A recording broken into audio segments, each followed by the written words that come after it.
All right. Wrong song, Paul. Wrong song. That is Empire of the Sun and We Are the People.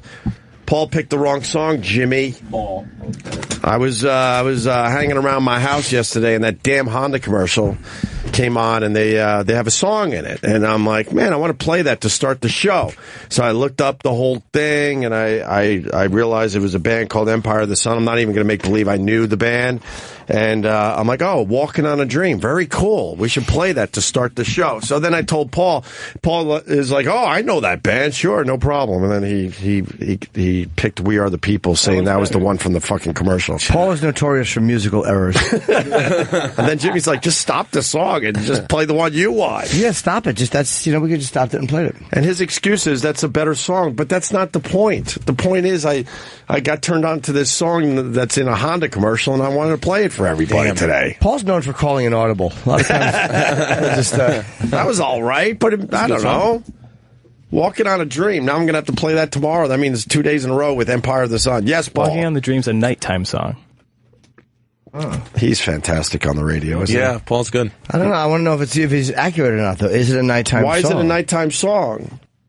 You can't just start the concept and walk away. It's in the title, Walking on a Dream. Oh, well, you could people daydream. Daydream. Yeah. You know. That's true. That's what makes me so charming. And I'm always looking to the future. And it's morning. Huh? Morning. What? It's morning. Yeah, which is part of the day. Yeah. This guy's got mic skills, man. Paul's he's amazing. Yeah. He's fucking amazing. Walks right in. And if you would have watched the video, you would see that they filmed the whole thing during the day, so they're not thinking it's a nighttime dream. Why don't we hear the beginning of the song? Nah. Now I'm curious. Really? I'm just curious. You know the song. It's in this Honda commercial. Oh. Ooh. It's a very strange video. It has 39 million views on the YouTube. Nice little beat. You like this? I like It's like the end of every 80s movie. Yeah. Yeah. All right, we'll save that for tomorrow. Good one. Can we play teaser. Can we play the 1877 Cars for Kids? Sure. Yeah, we can do that too. KARS, Cars for Kids.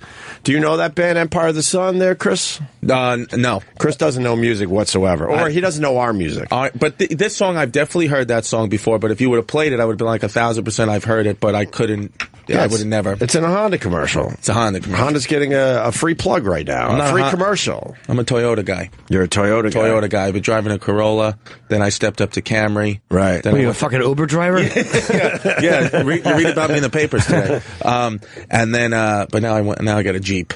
Oh, I went Honda. A Honda Accord was my first real car. That's nice. That I bought myself. Right. Hatchback. Right. I missed that damn thing. Yeah. I drove it into the ground until the engine seized. I can't, even though those cars are good, the Japanese cars are good, I figured I have to start driving American. You have an to? American, yeah, because I was like, I'm not supporting, I got to support us. That's how I felt about it. That's silly. I know, it's a stupid thing. Well, someone's voting for Trump in this room today. Oh, yeah. Trump's going to bring all the jobs back. Trump's going to make this country perfect. We're going to start winning again. We are. Trump is going to fucking be the nominee.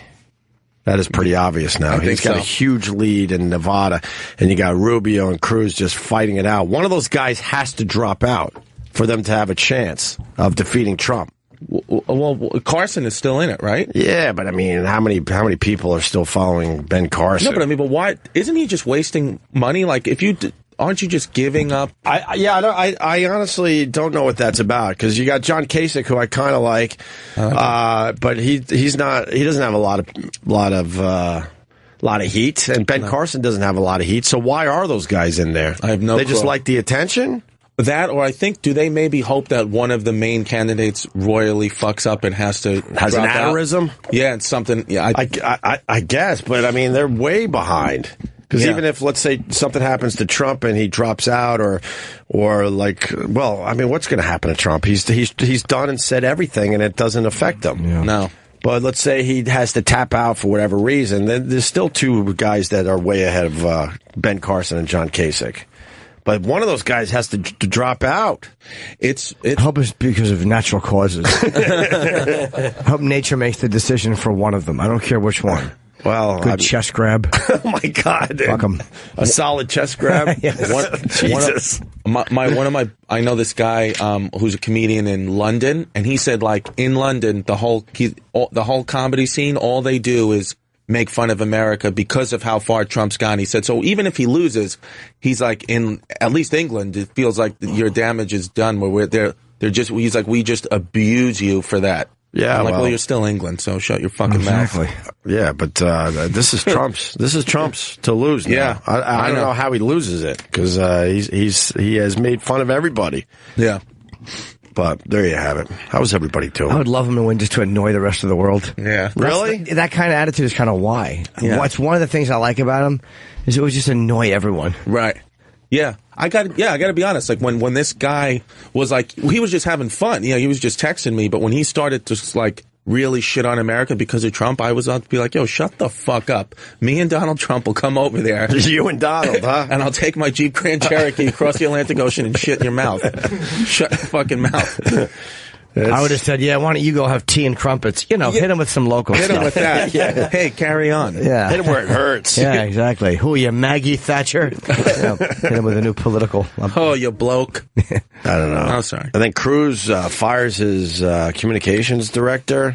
Why? Because Cruz is dirty. The guy did Dirtbag. something, though? Didn't the guy do something fucked up? Yeah, he did. But I mean, you know, he's working for Cruz, and Cruz just seems like he's dirty. What'd the guy do? He was that a Photoshop? No, they released a story on their website. There's been a few things though. There was also a bad Photoshop, Right. which was part of the Cruz campaign. Where I think it's help me out. I think it was Rubio shaking the hand of Obama, but it's obvious that the heads were like put on the picture. Yeah. Can you find that Why story, would he do please? that? It's so dumb.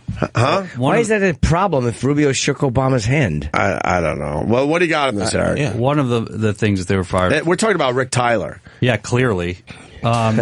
Yes, that distributed a video that falsely depicted Marco Rubio dismissing the Bible. Right. That was the latest one. But please try to find the Yes. one with the Photoshop picture, too. Oh, is that the one where... If that's what these assholes are fighting about, What do you mean? one dismissed the Bible? Oh... Yeah. But it wasn't true. I think the video had like subtitles or something, and the subtitles weren't right. That's exactly it. Didn't he say something like, it looks like a good book or something?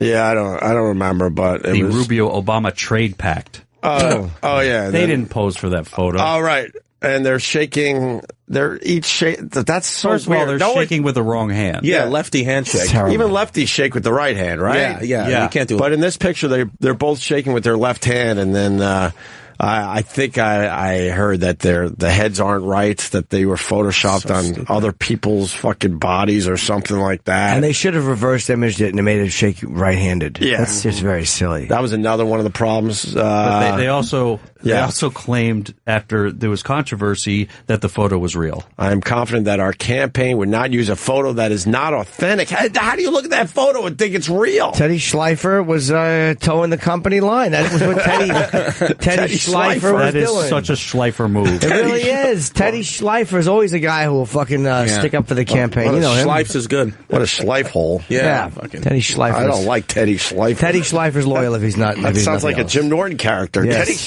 Schleifer. Teddy Schleifer. Hey, it's about the campaign, man. It's all about the campaign. Yeah, right. And they actually found the original photo.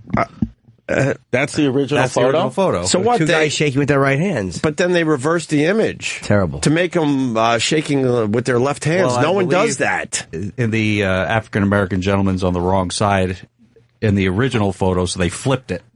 Why would he be on the wrong side? Why would the president have to be on the right side of the frame? Yeah. Why would they I flip don't- it to do that? And I don't know. But that's so the original silly. photo. Ask Schleifer. Don't ask stupid. me. Yeah. Maybe they feel the left eye grabs something first. Yeah, maybe they want their... Yeah. I mean, no one shakes with their left hand. Not at all.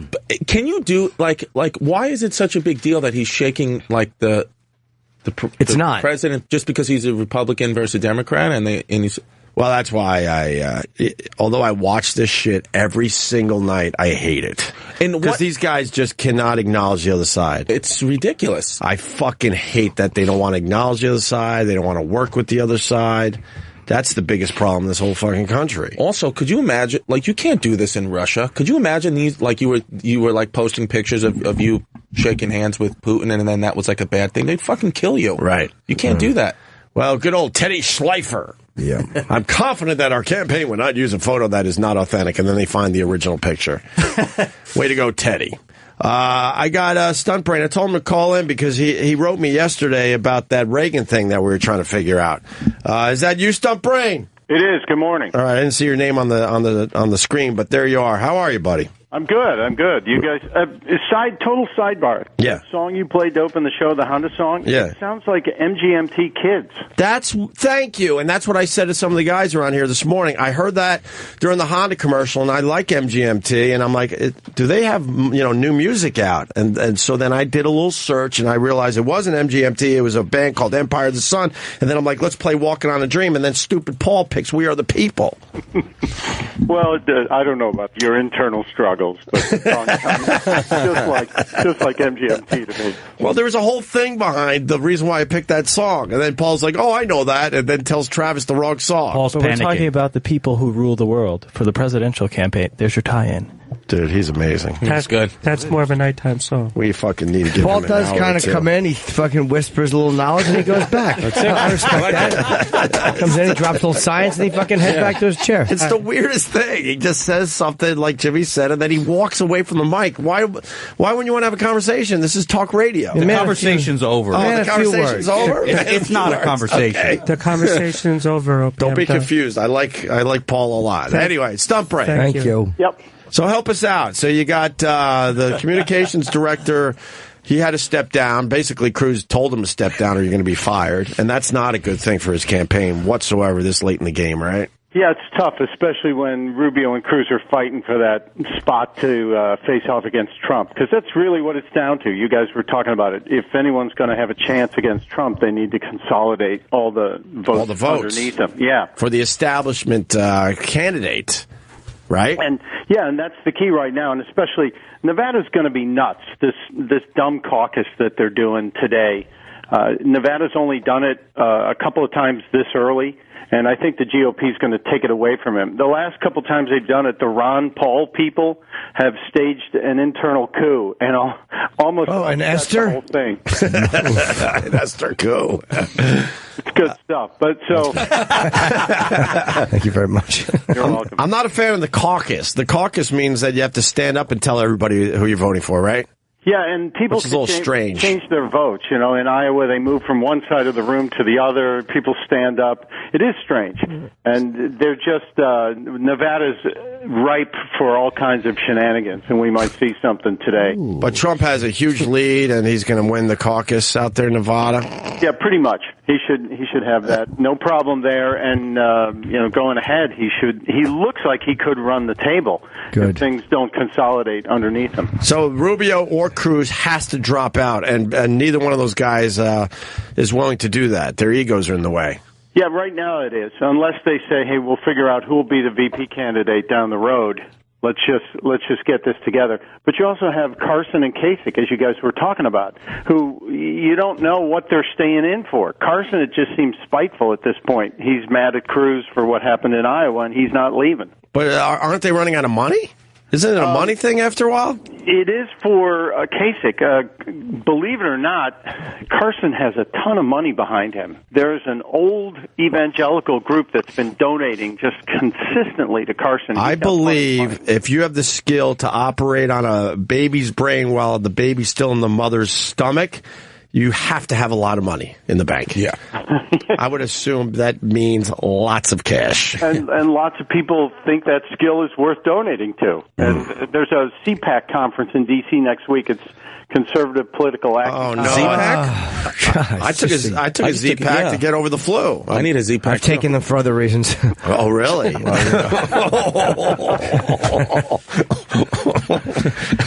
Would you like to share it with the room, Jimmy? I think the room understands. It's exhausting, all these things. The C-Pack, Z-Pack and the Super Pack. Oh, why don't they all just stop it? They keep it complicated. Well, yeah, what's the difference between a C-Pack and a Super PAC? CPAC is a conference. It's actually a gathering of conservatives. All the candidates will be there speaking to the faithful. Yeah. So it's a gigantic event, and it'll have all of them. Even some of the ones who dropped out are going to be there, and I guess they'll start endorsing people. I think if people could respect a guy that's staying in the race because he's spiteful. I like that. I kind of like Ben Carson now for doing that. Yeah, he's kind of dug in. Kasich, I think, is there to flex the strength of Ohio, because you have to win Ohio to win the country. And he's beloved in Ohio. He's not going to win his own state, probably, but he can deliver it to whomever ends up being the candidate. So maybe he's sitting there going, look, as soon as one of you guys tell me I'm going to be your VP, I'll drop out for you. It kind of feels that way. And Trump, well, last night when he was talking about wanting to punch the guy in the face, Trump's going to need an adult. What was that one about? There was a protester being led out of his event. Yeah. And he was like, get him out of here, get him out of here. I'd like to punch him in the face. Is that presidential? That's what a lot of people are struggling with. They're like, is that presidential? Do we want a president that's going to say, I want to punch that guy in the face? Well, 2 weeks ago he said he could shoot somebody on Fifth Avenue and not lose any. You know polling. what? That went away quickly, too, that one. That's crazy. Do you know what Trump should have said to the guy? He should have said, somebody, that guy's fired. Should have fired him. Go ahead. You're fired. You're fired. I would have said that if I was him. Yeah. Go ahead. And who's Trump going to pick as a running mate? Are you starting to hear names over there at theblaze.com? It looks like there's a secondary sweepstakes. People like Kasich are self-nominating. It feels like it to me. But Trump could do anything totally out of the ordinary, because it seems like the party's mad. All the people don't want an establishment candidate. And maybe that means Trump goes totally out of it and does a Stockdale move like you were talking about yesterday, and he brings somebody from outside of the process as well. How about Sarah Palin? Yeah. I mean, I'm just throwing her hat in the ring. Yeah, that would go over well. So I don't think there's a second bite of the Palin apple. I think her speech killed it. When she was up there and he had to stand there for 20 minutes while she yammered on. Yeah, I think he then decided this is. Was she talking about 20 minutes? Yeah, it was a lot. I believe with everything that Trump has done in this campaign, that his biggest mistake was aligning himself with Sarah Palin. He didn't have to do that shit. And you have not seen her since that day, have you? No. Hey, I started telling people I like John Kasich, so then got attacked on Twitter. People were saying he has something to do with Planned Parenthood. He dropped funding or something like that in Ohio. Is that true? Yeah, he signed legislation in Ohio yesterday that partially defunds Planned Parenthood, and that was from the House. The Ohio government sent up the legislation. He signed it. So there will be no Ohio money going to Planned Parenthood in that state. They can still get federal money. Well, I'm a fan of the women getting their snatches checked out, so that's not a good thing that Kasich did that, right? Well, it only removes funding for abortions. It doesn't remove funding for women's health issues. Well, I mean, you got to allow the girls to have an abortion or two. It happens. I get that's the just abortion That's thing, just part of growing up, right, Chris? I'd say so, yeah. That's a lot of people get abortions. I don't think you should take that away. I don't like when they use it for birth control, but I mean, you gotta allow that option. It beats these little monsters running around. Yeah. You know, if that's what you want to do it. Fucking kids. Christ. Yeah. Sick of it. Well, that makes me not like Kasich as much. I'll be honest with you there, stunt brain. And then he could have vetoed it, but they probably had the votes to override the veto as well. Right. So he played to his base and kept that right on through. Hey, somebody wants to know why the Blaze is so anti-Trump. You guys are anti-Trump over there? No, my boss happens to be anti-Trump. Glenn Beck? Yeah, he has come out and he doesn't control the editorial lean of the Blaze. He just owns the thing. He's come out publicly for Cruz. First time in his 30 years in broadcasting he's endorsed a candidate, but we don't. That's embarrassing. We don't endorse a candidate at all. Glenn Beck shouldn't be endorsing Ted Cruz. Well, they're friends. So I think they're friends. Now, if I had a friend running, I got to be honest, I'd vote for him. If I had a friend running, I'd push for him. Should I have a friend who's the president? But you should question why he's your friend. Maybe, but after he loses. You don't do that while he's almost, if you're thinking about a shot at winning, believe me, I'd buddy up with anyone who might be president. Buddy up. Well, we're pretty close to the Trumps in a way. We have the son in here a lot, and we've had Donald on the phone. We almost became friends with them. I'm friendly with Donald Jr., yes, and they did me a big solid when I needed something checked out. They helped me a lot. And he's Donald, I don't know well at all. The father I've met 2 or 3 times, and he wouldn't know me if I said, hi, I'm Jim Norton. He'd go, hi, nice to meet you, and he'd keep walking. Right. But the son, I mean, that's close enough. He wants to take me shooting. He wants me to like shoot things with him. I just can't shoot things. I don't shoot. One of those kids is on a shooting team with Gunny, the gunnery sergeant. And he said... Wait, Gunny, the gunnery sergeant? Thank God that worked out. So wait, what is Gunny? Which one is Gunny? The guy from the Geico commercials. Not from Full Metal Jacket. Yeah, What, yeah. Arlie Ermy. Yeah, Arlie Ermy is on a shooting team with one of Trump's kids, and he says the kid is ridiculously good. So that must be Junior. Yeah. Because he's always talking about shooting. Yeah, he finally got down. I think the kid had good aim. And he goes, we finally found something you do well. But he's supposed to be just a crack shot, so that's... go shooting with him. Why aren't you stomping Private Trump's guts out? And you guys were talking yesterday about the I paid for this microphone thing. The Reagan thing from 1980, the primary in, New Hampshire? Yeah, he was actually quoting a Frank Capra film called State of the Union. And if you watch the speech from State of the Union, it sounds a lot like some stuff Trump would say. Okay. It's on the YouTube. It was Spencer Tracy as a candidate, and he really teed off. But it's almost a direct reference. Oh, I didn't know that. Well, now I know. And where are we at on the other side? Bernie doesn't have much of a shot at this point, they're starting to say? Bernie's got a tough road ahead of him now. South Carolina looks like it's going to be a big win for Hillary. Bernie will take Vermont. He's got a good chance in Massachusetts. But he needs to really do a major sweep, because Hillary has really pulled a lot of folks behind her with the consolidation of the black vote. Did anyone else see Bernie Sanders? I know Stunt Brain certainly did, because this is his world.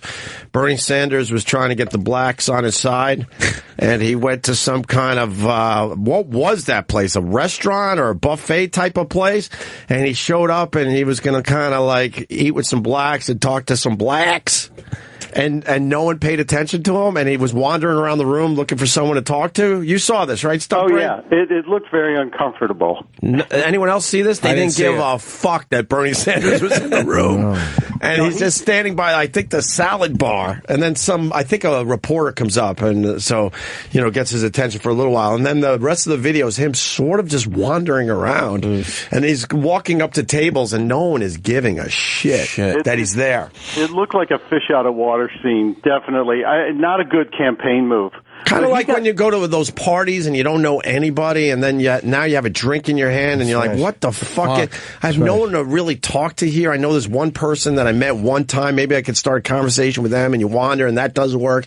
Then you wander over there, and then you go to the bathroom, and you come out of the bathroom, get another drink, and you just try to, make the time go by. I thought he was good with the black vote. I thought amongst the hip-hop community, they were all Bernie. It's all garbage. Yeah. Because then the candidates promise... Not hip-hop. They go from group to group promising all this shit, hoping that group is going to now vote for them. And then in the end, most of those promises are empty. We all know that. I would never want to be president or even try to do this. It looks like a complete and utter nightmare. And it's all fake bullshit. And then you do get in there, and then over half the country, hates you every single fucking day. Yeah, it's stupid. Every day they hate your guts.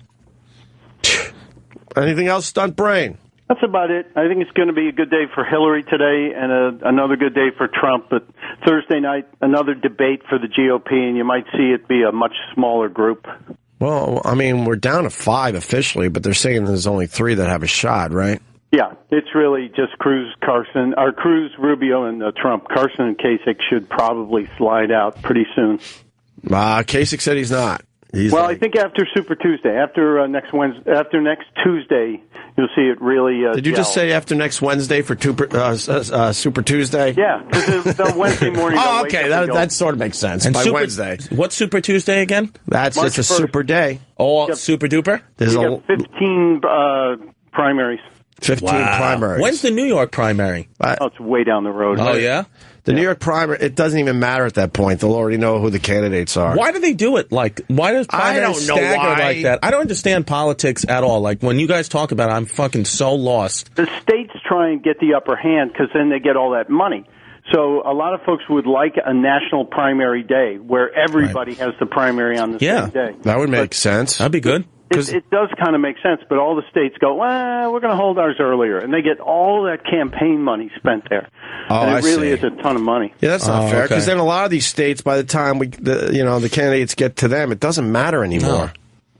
Yeah, you got to feel like an idiot if you have a primary in May. And to your point, Chris, we usually don't go all in like this with politics, but with the Trump and this is just a crazy one. Because between the politics and the music, every time I come in here, I feel so fucking dumb. I just sit here, and anything I ever say, it's never funny. It's just a stupid rambling point, and then Jim just looks at me like, "You done?" And then I'm just sitting down at the mic. Now I'm looking at Bonnie McFarlane's face on the cover of her book, and she's smiling at me, and that's about it. Well, Bonnie's coming in a little while. Oh, that'll be nice. She knows politics. All right, good. Thanks, Stunt Brain. You fuck. All right, Stunt Brain. Have a good day, guys. Take care. Okay. Thank you. Mike from theblaze.com. He's a good one. And Stunt Brain on Twitter. Do you have the video, Bernie? Wandering around that... I want to see that. First video I have is Donald Trump saying he wants to punch the guy. Oh, yeah. That's great. Please. This was referenced. I didn't see this one yet. Honestly, I hate to see that. Here's a guy throwing punches, nasty as hell, screaming at everything else when we're talking. And he's walking out, and we're not allowed, the guards are very gentle with him. He's walking out like big high fives, smiling, laughing, like to punch him in the face, I'll tell you.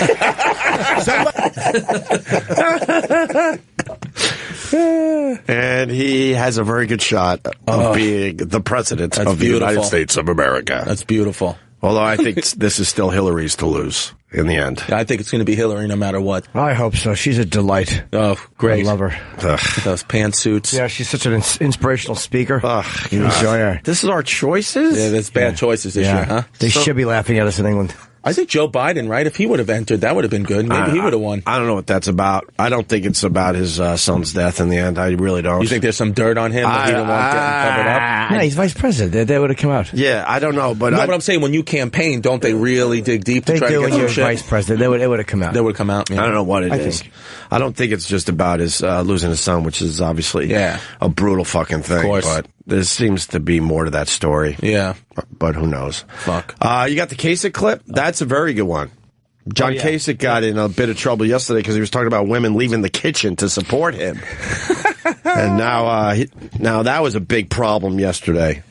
Bless you, Jimmy. Oh, God, thank you. I was a little sneezy. Are you okay? I am. Nothing to worry about. All right. At 26. And how did I get elected? I didn't have anybody for me. We just got an army of people who, and many women who left their kitchens to go out and go door to door and to put yard signs up for me all the way. First off, I want to say your comment earlier about the women came out of the kitchen to support you. I'll come to support you, but I won't be coming out of the kitchen. I got you. This is a huge problem. This was a huge problem yesterday, but what's missed in this clip, because we got a shorter version of it, he's talking about one of his first campaigns way back in the day. Right. Way before a lot of women were, getting their own careers going. Yeah. And he basically was saying, look, they left the kitchen to knock on doors to support me in my first campaign. You still can't say that. Why not? It happened. But he's probably got to spin that a certain way. Like, I didn't know what else to say. I mean, should I have said they were squatting over the toilets, taking out their plugs? Go ahead. Ladies, I don't know what it is you do. He kind of explained it to good old Wolf Blitzer, who is just a weirdo. The Wolf. The Wolf is a weirdo. He's a monotone weirdo. But CNN loves this guy. I love the Wolf. But he shows no emotion either way. That was my nickname in high school, Wolf. Wolf. Yeah. Huh? You're agreeing with him, though. When he He's referencing a time when there were a lot of women that just stayed at home and raised kids. But I don't think you can say that. And were baking in the kitchen. But if you're running for president, so the kids had something nice to eat after school. But if you're running for president, you just can't come out and say that. So how do you say that? It's not. I mean, he couldn't have said. And they came to support me from the whites only water fountain. Like, you can't. Right. Well, just can't say it. Well, yeah, because we were past that whole thing. No. We weren't past women spending their time in the kitchen in the late 70s. That's right. Yeah. Jimmy knows. Absolutely. Jimmy's with me on this. Yeah, I get the sniffles. Go make me a hot toddy. Ooh, right away. Late 70s, they still wore dresses every day, these housewives. But you're alienating the people that he getting that martini ready for the man as he walked through the door. Yeah. Here's your newspaper and your martini. But I just don't think you can. It's a problem that he can't say it and that you're in full agreement of it. There's like two areas here that I think are an issue. We're going to make believe that the women weren't in the kitchen? No, I just don't think that you can say it the way he said it. And that you're all for it. What's wrong with being in the kitchen, by the way? But why is that a bad thing? What are you supposed to eat? But but you're jumping over the fact that you're totally agreeing with it. Because women weren't working yet. But I'm just not like they are nowadays. But then the woman. So why is that an insult? Because the woman. Why is it bad to be in the kitchen? Stood up and had a problem with it, thus backing up my point. She's showing that she's a new woman and that they're not in the kitchen anymore. I respect that. It wasn't what he said originally anyway. He actually amended that from an earlier rally where he had gotten in more trouble. So this was a more modified statement. Originally, he had said, "You toilet cleaning holes." Right. See, I didn't see the whole story. I don't think he was being a dick there.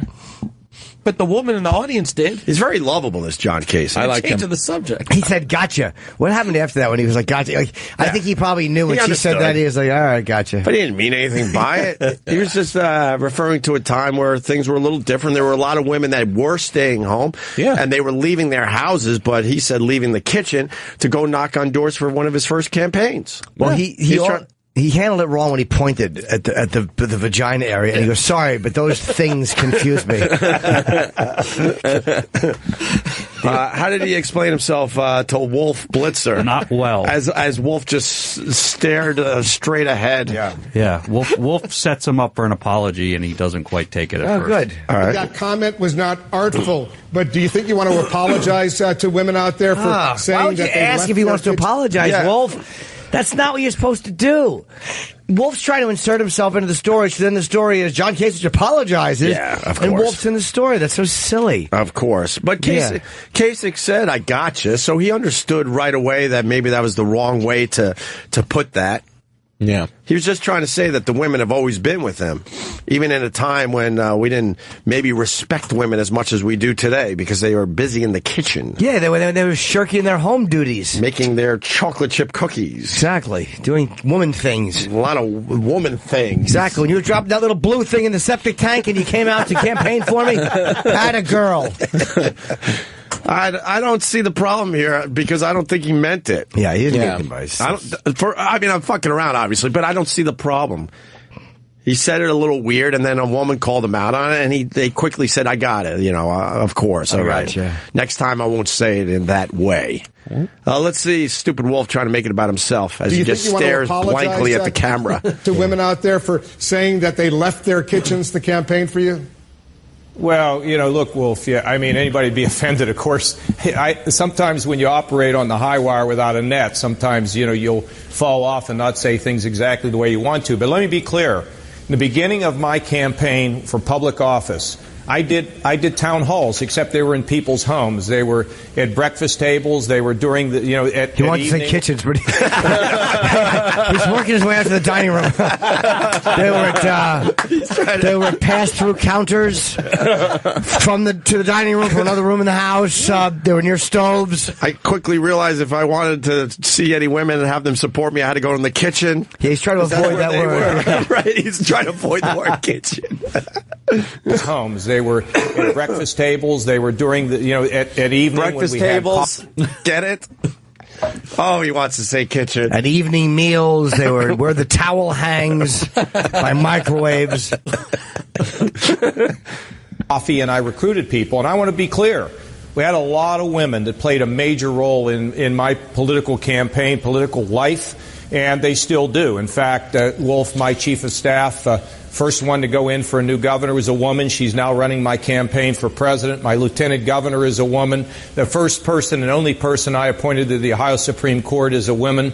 And, is a woman? Oh no! My wife's a woman. Oh no! You're panicking. They're just naming women, dude. I nominated a woman. Oh no! Now he's Rich Voss. Oh, John. Voss gets that one wrong all the time. Isn't it Mike Bichetti who gets that wrong? No, it's Voss. How about both of them? Why do they have to be mutually exclusive? Good point. The fact of the matter is, there are a lot of women that are in the cabinet holding roles. My kitchen. Oh, you might have said kitchen there as well. They're in the cabinet. That's right, getting down dishes. But we know where the cabinets are. Yes, we do. They are in the blank. Yes, they're in the cabinets, putting stuff away. Right. Putting a steak over that eye.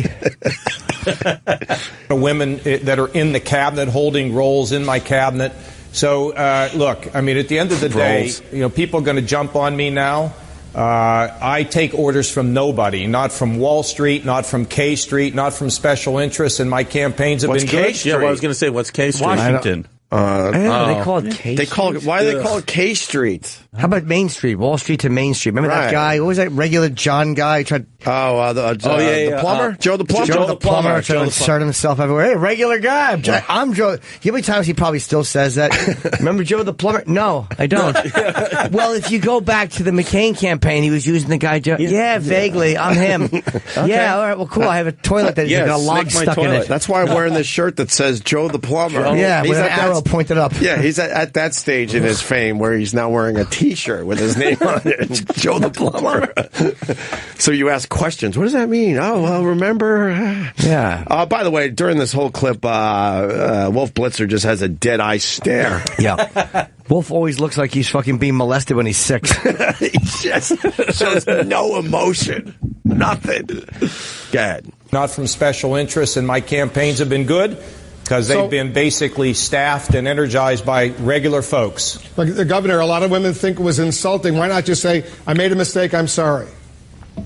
Sure, I'm sorry. Anybody who's offended, of course. I'm not, it's not, of course. I'm more than happy to say I'm sorry if I offended somebody out there, but it wasn't intended to be offensive. And if you hear the whole thing. And by the way, right in this moment. Thank you, John Kasich. That's why. That's a quality that people like about Trump. It's as much as he says shit like stupid, I punched a guy in the face. Yeah. He's not bent by this constant fucking barrage of begging for groveling. Yeah. And when you see the reporters, it's a self-serving thing they do because now that's a part of the story. Sure. Kasich apologizes. Oh, it's the CNN logo. It's Wolf Blitzer. There's no sincerity in it. It's silly. We know exactly what happened with that statement. Relax. I don't think the guy meant it. No. Let him off the hook, Wolf. That would be beautiful if Wolf said that. Yeah. Like, everyone's making a big deal about this, but I understand you didn't mean anything by it, and then you quickly corrected yourself when that lady said, "Well, I'm certainly not leaving the kitchen." You said, "I got it." Yeah, he could have at that moment in time. I got it too, sir. He could have just said, why'd you say that? It was one of those things. It was back then. The times were a little different. Yeah, I probably shouldn't have said it like that. Okay, moving forward. Mm-hmm. That should have been the end of it. Yeah. It's Yes. a clip. It's 2 minutes of him just talking in circles. Fill airtime. I mean, they got neat things to talk about, so this is it. All right, push play. Where it just sucks. The context of it. But look, all I'm saying to you, Wolf, is that without the power of the women who helped me out. That's where in Escape from Alcatraz, that's who I liked. Remember Wolf? You hurt Wolf. Wolf's gonna hurt you. That's right. I remember Wolf when he was trying to get fucking Clint Eastwood to fuck him in the shower. Looking for a new punk. I love the language they used. We talk about the fight with Wolf. He goes, Wolf wanted to get friendly. I didn't. That's such a man's thing to say. Right. I didn't. Wolf wanted to get friendly. That's how he accused an almost prison rape. The power of the women who helped me out early in my career to give me a chance to hold public office, I wouldn't have made it, and I'm very grateful to all the work that they put in. He seems like a nice man. Why don't we just leave the guy alone? He seems like a nice fella. It really is a non-story. He was just basically trying to say that the women have always supported him. Stupid. So... Wolf. Not women. Wolf just staring at the camera the entire fucking time. Yeah, you hurt Wolf. Wolf's gonna hurt you. Wolf. All right. So there you go. There's headline story. Where? Kasich apologizes for saying women left their kitchens to back him. CNN. But there you go. That's what that's about. The apology is now the story. And they don't even say what year that was. That's kind of important, don't you think? Oh, yeah. It makes a little bit of a difference. You didn't say it as far as the women of today goes. Do you notice how most stories, there's no headline, so-and-so refuses to apologize?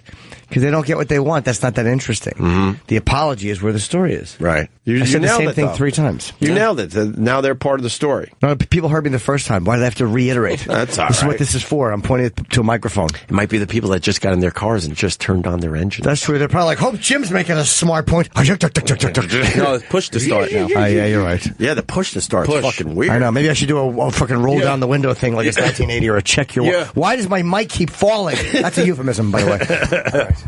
I don't understand why you have this key, but you don't do anything with it. It just stays in your pocket? It's silly. Fucked up. It's silly. The whole thing's fucked up. Push. Trump bought the rights to Jeb Bush's website. Yeah, we did that last week. Jeb didn't pay for his own website, and Trump jumped on that. So if you go to... It doesn't matter anymore because Jeb Bush is out of the race. But K Street is where all the lobbyists are. It's missing Main Street. From Wall Street to Main Street. What's a lobbyist? I don't know. Someone that hangs out down. You know those guys you check in with when you come in? The doorman? Yeah. I think it's someone looking for a favor. For a favor? I think that has... Right? Looking for favors? Yeah. Lobby. I don't know. I'll vote for you if you do a little something for me. They're lobbying. They're originally called couriers, trying to curry favor. But that's what Bernie Sanders' appeal is. He says he doesn't have... And nobody's in his pocket. He doesn't have... he's not in anybody's pocket. Trump has the same thing on the other side. Yep. They say... I don't have to deal with any of these fucking shitheads, is basically what Trump wants to say. I see. But where Hillary is she's like an absolute... She's trying to make believe she doesn't go down that road, but she goes down that road, time. Chris. So she's a billboard. She's a walking billboard for these pieces of shit. Yes. Yeah, she's pretty established. Okay. She's an established candidate. Established candidate. That's what that means. When you're an established candidate, that's what that means. You play the game. You play the game. You're wheeling and dealing with these special interest groups and lobbyists. Is Rubio even eligible to be president? Who's to say? Donald Trump's just asking questions. Well, why isn't Rubio eligible? Well, let me tell you about this one, Chris Distefano. Cruz was the Canadian. Well, yes, but Rubio was born to two parents, two Cubans that weren't American yet. Oh. And I think a couple months ago, Stunt Brain hopefully is nodding his head somewhere going, yes, you got this right. Stunt Brain. Trump said a couple months ago that it doesn't matter, he's eligible to be president. But now he's changing his fucking tune just trying to get that shit in your head. The eligibility. Supposedly trick. It's totally fine if you're born on American soil, that's all that matters. Right. At the time, Rubio's parents were not citizens of America. That means nothing to me. It probably should, but it's one of those things that who gives a fuck? Good old George Stephanopoulos.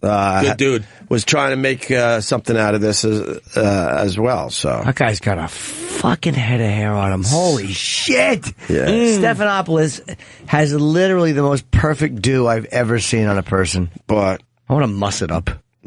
Good-naturedly. Good-naturedly. Tussle it around. Yeah, just share a laugh with him while he fixes it. Come on, man, get serious. Oh, this fucking Stunt Brain just DM'd me on Twitter. He's going to explain as long as he didn't DP you. He's going to explain the K Street. Didn't we explain the K Street on our own? Why do we need his shit? K Street is in D.C., and all the big lobbyists are on K Street. Is K for Kesha? Ooh. Clever segue. Clever girl. What's up with the Kesha? That whole thing is weird. That's a weird story, man. You know about the Kesha? I do. I'm coughing. Are you going to die? Then do it. I do know. Oh, my God. Did someone rape Kesha? Is that what they're trying to say? The producer, the doctor, I guess, he was a big producer. Apparently, he's very good. And she's saying that, you all right? I'm coughing. I know, but are you okay? He was saying that she's saying that the guy, and I don't know. Too young obviously to have a heart attack. Jesus. Go ahead, Jimmy. Sorry. That's okay. That she's saying, I guess he raped her and drugged her when she was 18, right, and made her feel really bad about herself. And I guess other people have come out and said he made them feel shitty. I don't know. But the criminal charges, were there any criminal charges? This is a really weird case. It is a strange case, because then other people are saying that Kesha's trying to find a way out of her contract, out of her record deal. You hope that's not true. Like, would she actually falsely accuse a guy of rape to get out of a record deal? Look, I don't know shit, but I feel like Kesha probably is leaning toward telling the truth on this one. but I don't know. I just have no idea. It's a long way to go to get out of a record contract. Right. Yeah, that's what or I'm did they thinking. fuck and then she was, he's in a Twitter rant saying I didn't rape Kesha. If it's not true, and this whole thing didn't happen, I feel bad for the guy, but they're asking for money like to back Kesha or to save Kesha. I don't like the fact that Taylor Swift is supporting this and not the Chip Chipperson campaign. That's just my thing. Yeah, that's not cool, That's Taylor. very unfair. But she donated $250,000. But Dr. Luke accused timber singer Kesha of lying. He's saying she's lying, and she wants the upper hand in contract negotiations. And he always considered her a little sister. He's saying, I didn't rape Kesha, and I've never had sex with her. We were friends for many years, and she was like my little sister. It's sad she would turn a contract negotiation into something so horrendous and untrue. Wow, this is weird. This is a he said, I would have a hard she time said. believing that a woman would go through all of this to publicly say somebody raped me. Yeah, I don't. But she has 6 records she has to do with this thing. So maybe well, she she signed has 6 a deal. records that she needs to do with the company. Well, this is what kind of. She doesn't have to ever deal with this guy again, right? Well, that's basically what the judge and what Sony is saying is that you don't have to do your records with. You don't have to ever see this guy again. You could do them with somebody else. Right. But what her people are saying is, well, we feel like you won't push us. They won't get promoted, right? We won't get promoted because Dr. Luke is like their guy. He's one of the top producers. How about Dr. Han Solo or Dr. Darth Vader, Trav? Go ahead. I injected a little humor with the name. Did you? Yep. So, yeah, the judge said that she can't break the contract because I don't know what the right thing is. Were there any charges against this guy ever or no?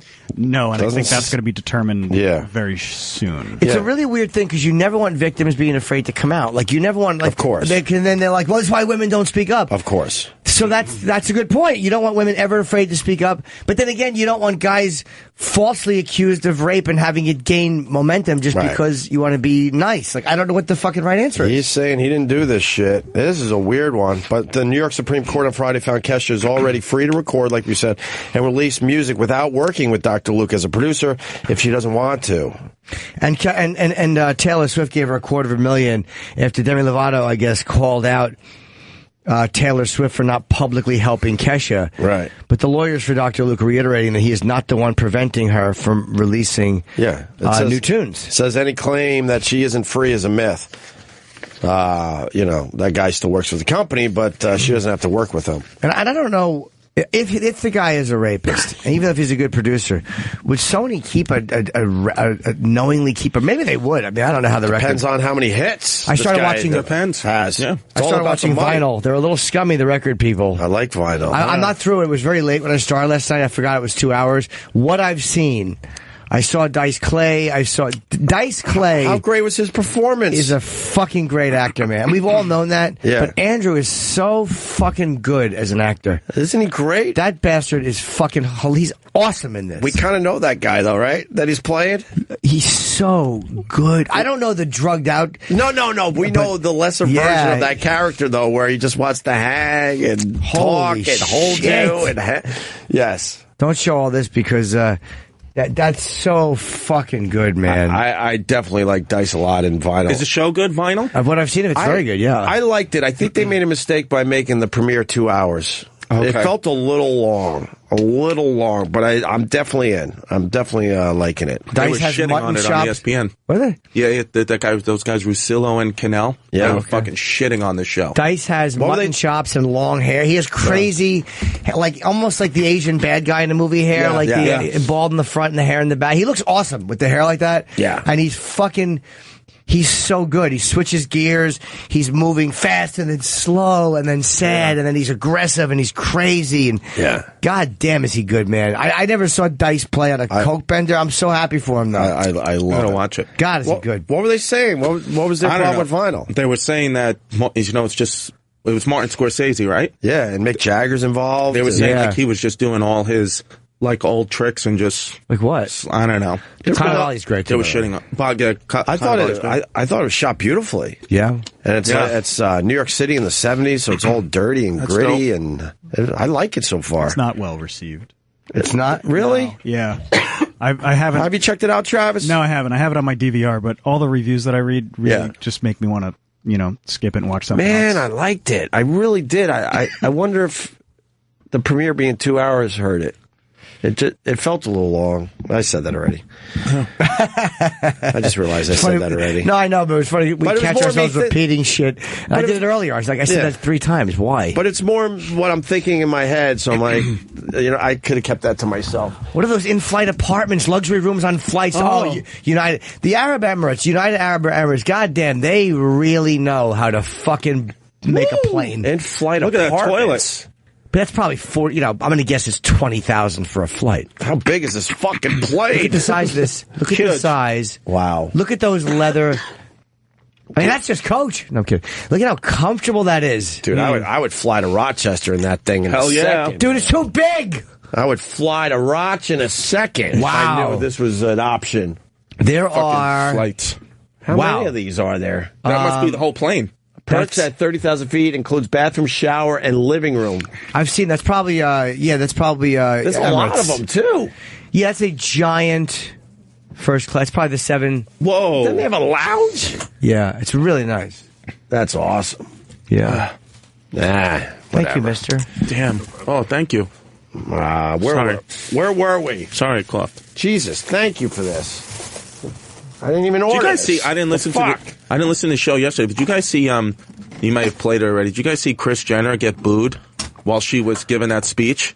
You know, I tweeted yesterday because someone pointed out to me, but me and Tom Papa were having a good laugh about that off mic. Oh, okay. We didn't bring it to the. But then I played the clip, and the boos aren't that loud. Really? I thought they were pretty loud. You think? Maybe I was hearing boos in my own head. Unhappy LA crowd boos Kris Jenner at iHeartRadio party. Where were we before we went off-roading? We were talking about politics, and then we started about Kesha. Yeah, the Kesha I went into thing. Dice, but that's a really weird.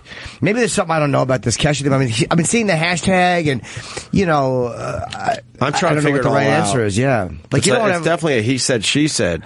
Yeah. But why is it all like it's so weird now? Like, why do we have to go the other direction? Like, if a woman accuses a guy, she has to be taken seriously, and you have to pursue it. Yeah. But that doesn't mean that he's guilty. I know. He might be, and in which case, then Sony are scumbags for keeping him. You know what I always think in those situations? Between the two people, one of them knows, holy fuck, I'll just say this person is lying through their teeth. Yeah. And that must drive the person nuts. Like, the whole world, the radio show is discussing, well, I don't know what's right here, but there's one person in that situation that knows exactly what the deal is. And they got to be really frustrated and pissed off how this is playing out. Yeah. I mean, and the accusation enough is just, it fucking ruins you, man. Sure. The accusations suck. Sure. Yeah. So someone in that situation is a horrible person. Horrible piece of shit. Horrible person. Yeah. One of them, that's right, one of them is a horrible piece of shit. Piece of shit. That's a great person. point. One of them is a terrible. Has to be. One of them is scum. And I don't know who that person is because I'm not close enough to that situation. And what we're reading, it's very interesting. We were going to play something before Jimmy brought up vinyl and all that. Not that it matters, but whatever. Do you like vinyl, though? I like the premiere. I haven't said yet. I'm going to watch the last 45 minutes of it. It just got a little very late, but I wanted to see more Dice. I couldn't stop watching for fucking Andrew, man. Let's just put it this way: you're going to want to see more Dice. Yeah, I love him. That's your tease. If you don't like the show and you're going to move on from it, at least finish the first fucking episode. Watch That's it for Andrew. It's so good. Yes. And Cannavale's great. How did they not like Bobby Cannavale in this? He's fucking tremendous. And I think they spent a little too long just setting up the whole show. The first episode always has to set up everybody and the characters and stuff. So. Oh, exactly, yes. I don't know. I liked it. I'm definitely going to watch some more episodes. But anyway, the Kris Jenner thing, I guess, being booed. I like when a Kardashian gets booed. Yeah, it's crazy. You like that or no? Here's how I feel about them is, I know they really say they don't have talent or whatever, but I feel like at this point, to be able to sustain their fame and keep making money, they do have some kind of talent. I don't know what it is. Well, she's pretty smart. But there's something. Kris Jenner's behind the whole fucking thing. Yeah, I believe that they all, even like when those Jersey Shore kids got famous, I was like, well, they did something right. I mean, they're in the top 1% of fame. The Kardashians did nothing to bring on anger about themselves. Robert Kardashian, great friend, You know, his fucking friend decapitates someone almost, and he's like, you know what? He's a good egg. I'll hang with him. Yeah, he's a good egg. Kim Kardashian does nothing but show her big juicy ass off on Twitter or whatever. Like, they do nothing wrong. They just all they do is fuck. Yeah, these girls all fuck, and they're all hot. They're all very. That's their hot. talent. They're Very fucking sexy. awesome. They do nothing. Kanye's the only twat in the whole family, including that Caitlyn, right, guys? No, I wouldn't fuck Caitlyn, but I'm an ageist. That's the only reason. If Caitlyn was 30 years younger, I might stick it in the shitter, but not at that age. My wife knows how much it bothers me now, so when the Kardashians are on in the house and Bruce pops up, she kind of nudges me and points at the screen just to get my reaction. There was a scene where he's having a heart-to-heart with one of his younger daughters at a pool. I saw that. But he walks in high heels to his seat next to the pool, and I can't fucking wrap my head around it. If it was a I just can't wrap my head around it. If it was a reality show that followed a family whose father became transgendered, that would be fine. The fact that it's Bruce Jenner and it's the whole Kardashian clan, it is crazy. I think it's okay to say I can't wrap my head around it. Yeah. Try wrapping your mouth around it.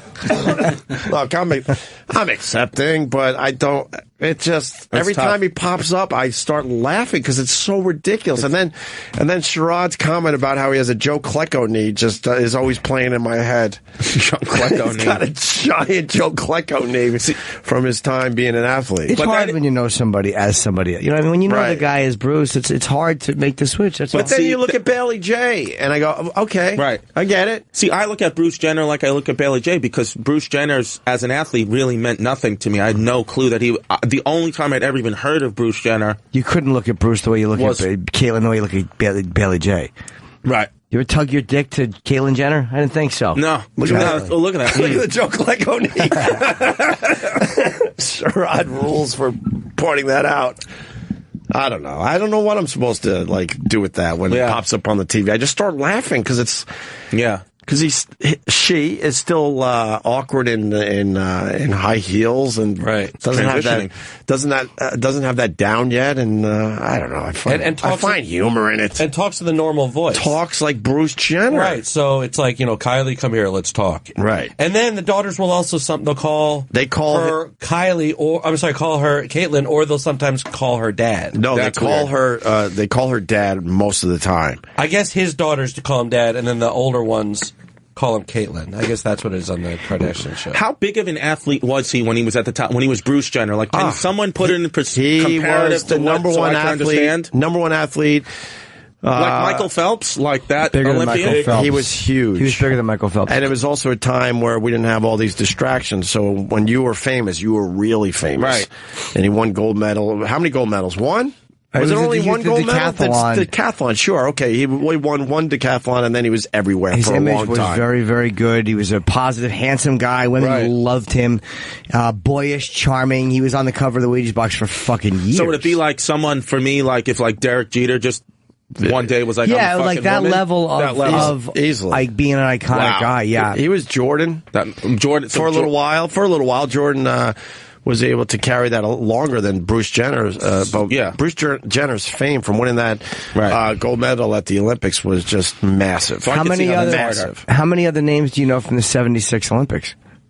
I don't know anybody from any Olympics. I mean, you know what I'm saying? He's still that famous. Mark Spitz was 72, right? What about maybe he made it to 76. Gaines was that after? That's the 80s. 80. I think 1980, 84. And none of them are as famous as Bruce. 76 Olympics. That's a really good question. Or Nadia Comaneci. I mean, but meaning none. Was it Nadia? I think so. Yeah. But I mean, none of them are that famous where you just know the name. Give me the list of athletes from the 76 Olympics. This will be fun for the older people listening to us. The older give me like 5 from the 76 Was Olympics. Was that the Hitler Olympics? What? I'm kidding. Hitler micro penis. I heard about that micro penis. You saw Hitler micro penis, right? Yeah, boy, that explains a lot. Yeah, you got Nadia Comaneci. Hated those Jews and their big dicks. Sugar Ray Leonard. Bunch of Jews or something. Sugar Ray Leonard, Jimmy. Oh, that's a big one. That was a lot of boxers we know and love. You had Sugar Ray, Leon Spinks, Michael Spinks, Howard Davis Jr. Remember that dude? I don't. I vaguely remember him. I know Sammy Davis Jr. Fuck yeah. So basically it was Sugar Ray Leonard. My peck is small. The biggies were Sugar Ray Leonard, Nadia Comaneci, and Bruce Jenner. And then you could squeeze in the Spinks brothers. And that was it for the 76 Olympics. He was huge, Chris, to answer your question. Yeah. He was the biggest athlete in the world for at least a year after that. Jesus. And then he was on everything. So it's hard. Every TV show. Yeah, Love Boat. So it's a lot harder for you to accept this than me. It's a lot harder. No, I'm accepting whatever makes a person happy as long as they're not fucking hurting me. I don't give a fuck. No, I mean you accept it, but you have to go through a lot more things in your brain to understand all that. I don't. When I saw it's the really first time, strange. Like when he gets together with his pals from the Olympics, that's got to be just a weird room. It's weird. But whatever, if it makes him happy, I don't give a fuck. I really don't. I don't give a fuck. But I do kind of laugh when I see him walking around in his high heels because he can't really do that right yet. Where's Joe Klecko, D? Joe Klecko. The Kris Jenner clip. Yes, he was in Chips. Yes. What's that? Oh yeah. Oh, did I say Chips? What's that? Oh boy. I said Chips, didn't I? He did. You woke up a sleeping tiger.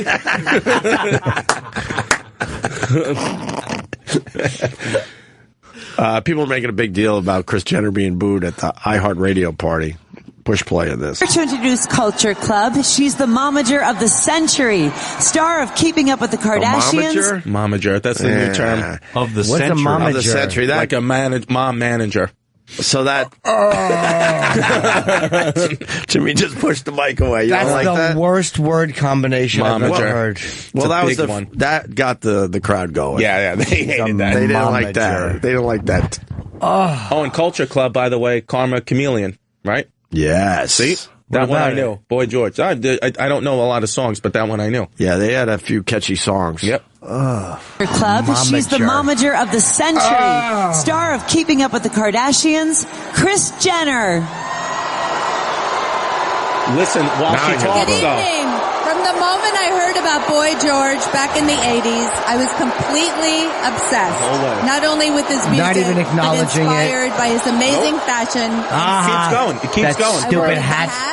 the eyebrows. Why are you dressed like the red Invisible lip, Man? And the blush.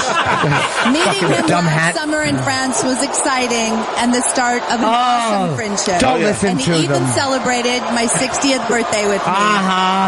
This I'm enjoying. Pause. This is awesome. I told you. Yeah. I heard this on my phone. I am completely wrong. Wow, Yeah. that's some loud booing. Dude, and she on my doesn't phone, it didn't sound as impressive. She doesn't acknowledge it at all, and then, and then at the end she goes, "Woo!" No, but what she was great. you're missing is a guy. I don't know who the guy is. Okay. He's trying to get in there like, hey! Yeah, he's I getting thought that mad. was Like Boy George. he's going to try to. Oh, you think that was Boy That's George? what I thought when I heard it. I thought it's Boy George being like, stop it. Oh, he was going to say, shut up and listen Yeah, or something? shut up But that and never listen. works. That never works when you try to tell your how to shut up. And, oh my God, They it makes hate it her. worse. They're allowed to hate her. I mean, Back up a little bit because you hear, hey, I didn't know that might be. That I they're thought it saying was. that was Boy George, possibly? Okay.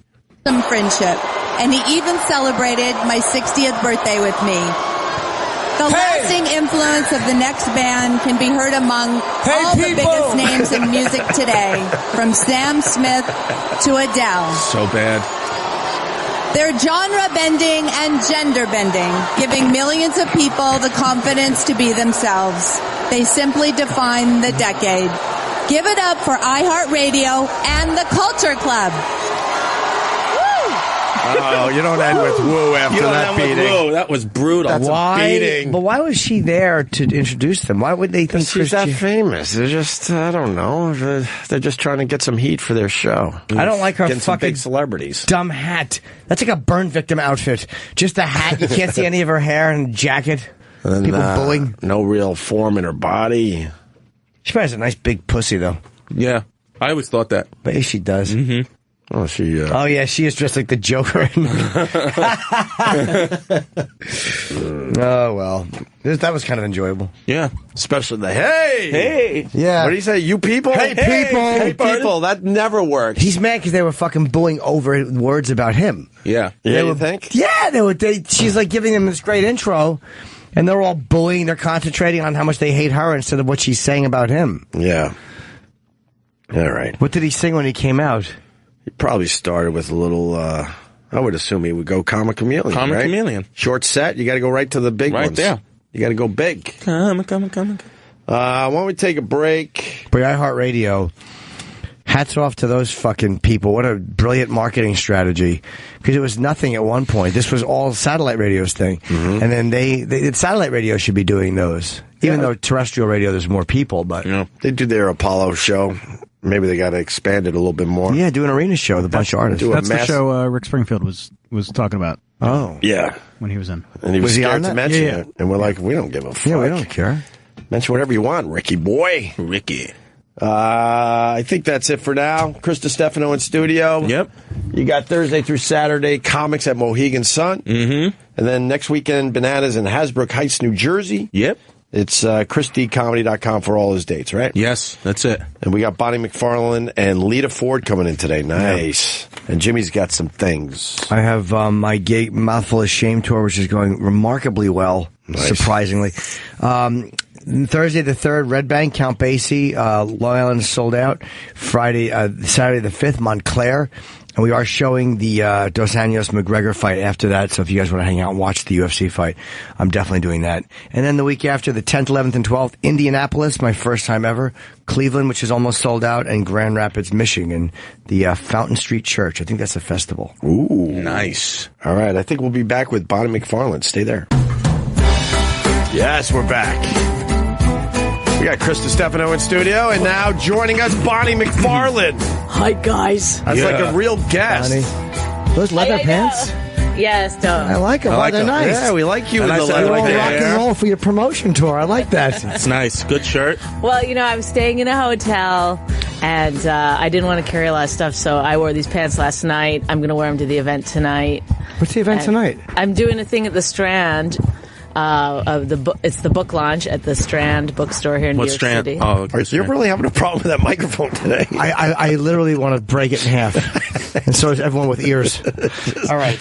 Yeah, you're going to be, the book launch is at the Strand tonight. I think Jim Gaffigan's helping you out, right? Jim Gaffigan's going to interview me. That's pretty cool. The new KFC guy. Is he? Yeah, he's the new KFC guy. God, it's perfect. He's perfect. Why didn't they think of that before? He's the third Colonel Sanders. Was Rich mad you didn't ask him to interview you? No, he was supposed to do it on Wednesday in Jersey City, and then because I'm doing another one, Word, in Jersey City, and then of course he's writing on the Oscars, so he can't do it, and it is impossible. First of all, it's embarrassing to ask people to do stuff for you. Yeah, and it was so embarrassing to ask Jim, and yet, but he said yes. But to ask somebody to come out to Jersey for free, could you read my book? And then, well, that's what friends are for. Yeah, I know, but it was, I asked him. I think you feel like you're still that little girl on the farm. Oh God, that's right. Nice segue. Yeah. Where is that little girl today, Bon? I think that little girl is still. I have the same haircut still. I think you're still that little girl at the farm. Has Rich read your book yet or no? Yeah, he's 100 pages in. He's 120. Wow. Oh, now he's up to 120. Awesome. Yeah. Does he like it? He was at 100 for a long time, just sat there. I listened to the last My Wife Hates Me on this channel last week. We were driving. Oh, God. And Vinnie Brand was just babbling and yapping. He's so loud. I kept thinking, are they turning it down in there? I don't know how to. I enjoyed it, though. So I know I confuse people by saying that, because then I have to deal with Vinnie Brand texting me all day. Thanks a lot. Yeah. Thanks a lot. But he yaps. He's a yapper. Pardon. Right. Pardon what? Pardon. I don't curse on the radio. And then he did. He goes, it's not my thing. He says it's not his thing to curse. This goat. He's a weird man. Yeah. And then he's funny. He's a funny man. Yeah. Weird. Yeah. Doesn't hear half the shit. Yeah. Sorry. Oh, well, he does crowd work, which is funny. If he's deaf. He's fully deaf in one ear. Pardon. Yeah, so he does crowd work, and then he goes, so what do you do for a living? What? It's like, like if it was a character, it would be hilarious, but he's really doing it. Yeah, you can't really do crowd work if you can't hear in one ear. No, that's not good. He needs to, people to, could you face the light? I need to read your lips. Yeah. But through that, I was getting to the fact that I heard that Voss read 100 pages. I was like, okay, finally. Yeah, and that's he's only had the book for a year. Supportive. He's supportive. He could have read this thing a year ago and support his wife. He could have at any point asked me while I was writing it, what are you writing? He said every day, he'd say, what are you doing? still writing the book. And I was probably maybe on chapter 3 when he really started to push hard for me to write his book. Oh, really? He was talking about his own book while you were doing yours? He went and had a meeting and everything. Oh, God, Rich. I should, he immediately starts to think like, he sees that I'm writing about my life, and he starts instead of thinking like, I wonder what she's writing about, or what interesting stories from her life she's talking about. He says, oh, what about my life?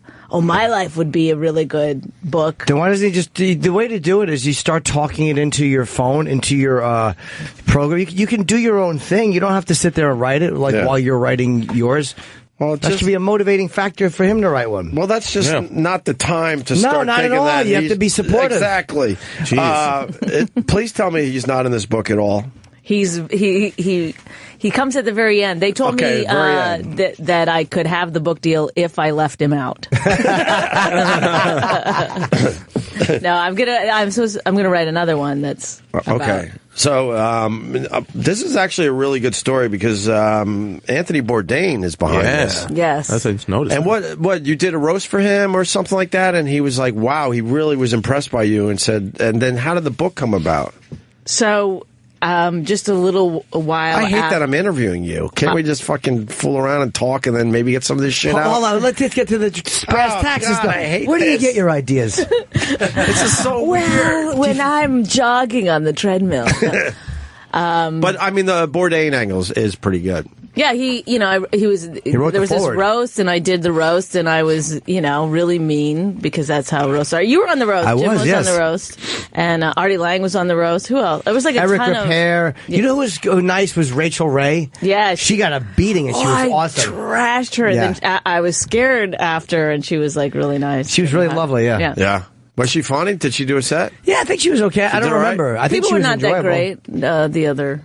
The cooks? The chefs. Guy Fieri got Eric killed. Repair was good because he has a very thick French accent, so it just was funny. It sounded funny. Yeah. Guy got murdered. Guy Fieri. Oh, God. I believe that would happen. Who's the guy with the ponytail? That's Mario Batali. Yes, he got trashed, too. Yeah, he got trashed. Was Emeril Lagasse there?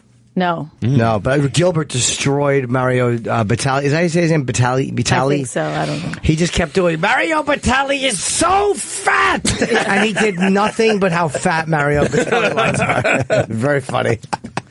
Wow, there were a lot of big chefs there.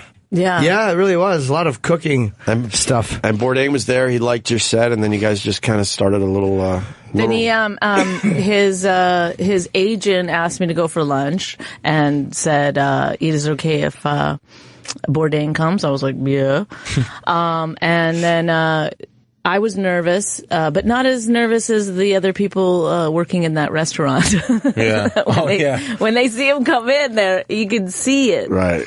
They're like, oh, fuck. They're having all sorts of meetings behind Yes, but behind that door. He doesn't notice, or he doesn't seem to. Right. Yeah, he don't care in the end. And he doesn't have an opinion on the food, right? He's just going out to fucking hang out. Yeah, no, he never said it. I mean, I looked up the menu beforehand. I was like, I got to order the right thing. I know he hates vegetarians. I was trying to hide the fact that I was a vegetarian. You're a vegetarian. All right, I'm going to get into that in a second. But tell the rest of the Bourdain. So then you guys just hit it off. So then he just said, do you want to write a book?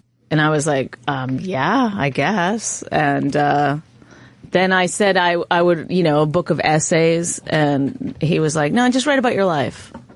So then I did. And why did he think that's awesome? He didn't know anything about it, really. And he just suggested a book. Yeah, I don't know. He just thought... He kept saying, I've never met a woman that has the voice like yours, like a Outlook or whatever. But I was like, you've only ever heard me on the roast. Yeah. Am I supposed to just walk around being mean to people? Oh, that's pretty cool. You are. Oh, I am. That's right. Oh, what do you order? I don't remember now what I ordered. Okay. Stupid. How long did it take you to write it? About a year and a half. Wow. And then it took like about half a year for the editing, and then a year from when I finished. I finished it like a year ago. Now it's go. And did you speak to Anthony Bourdain a lot through the process? No, I Never did saw him some again. He writing. hated I did what a you little ordered. bit of writing for him on like. It's like, I know she's a vegetarian. On the side, yeah, no. And then he invited Rich and I on his show. We did his show, Parts Unknown, New Jersey. Oh, cool. Yeah, that show's great. Oh God, I was so nervous about him meeting Rich. I was like, oh, do not ruin this for me. You think he liked him though? You think he liked Rich? I mean, they got Rich can be very charming. Rich is charming. Rich can be a very charming. No, he really is. I swear I was sweating buckets. I couldn't. Don't fuck this up. Oh, And was he okay? He was good? Well, because when you're around people that can help you or that are helping you, I don't know. I just always, I have a hard time with that. Like, Yes. Right. I just leave the room. I can't. It's a weird power shift in when a person is helping you, even though they're trying to be nice and they don't want it to be that way. It's just this weird, like, oh, they're helping me. Yeah. I don't want to trip you. You're self-conscious about everything you say. Yeah. I didn't see the Jersey one. What did you guys do for Bourdain? We just went to some, I don't know what the restaurant was. Do you know what kind of food you had? Yeah, we had pizza. Oh, you went Or pizza? no, I had pizza. Rich had some pasta, something. It's Okay. an Italian place. Yeah. I got to go Good back guess. and check Good that out. guess, Chris. Jesus Could be Christ. anything. He's on it. When is your ID show starting? This guy really gets to the bottom of things. I had lo mein. Yeah. And what do you think that was? Japanese. But it's a hell of a story and a really, really good book. I love the fact that you started your life on just a small We were really out of pathetically poor. Did you remember all of it, or did you have to go back? Like, how did you? Because I look at the life. I have 4 memories from my life. How do you go back? Well, and, I wasn't molested, but well, if you were cuter, I know. Look at that hair. No, my mom helped me with because I wrote a lot of my parents, how they met. It's a kind of interesting story, and then so she helped me with the early days of. Oh, so you did ask your family like for memories and help and stuff like that, and then you. Yeah, a little bit. And how did your parents meet again? Well, everyone in Saskatchewan eventually meets everyone else. But my father initially at a dance tried to date my mother's sister. Nice. And she turned him down. She's married to another woman now. So. Oh, okay. Oh, that's good. Years later, he got his. He was, relieved to hear that. Then it all made sense for him finally. No wonder she could resist this. So then he dated my mom. I mean, that's like. And a very small then, town and a farm on in a very small town. Yeah. And you made it to New York City and have a hell of a career going for yourself. Yeah, they're a delightful family, the McFarlands. Yeah. You went up there for the wedding. I met them. Yeah. But there was no plumbing really, or no. We had to shit in a can.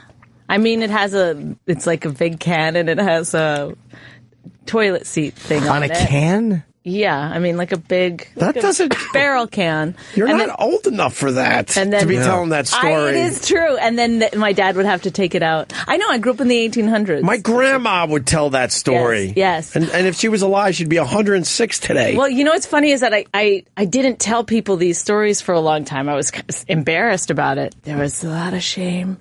But now I realize, nobody grew up the way I did. No. It's interesting. Rare, It's very interesting. How long did you shit in a can for? I don't remember when we got the well.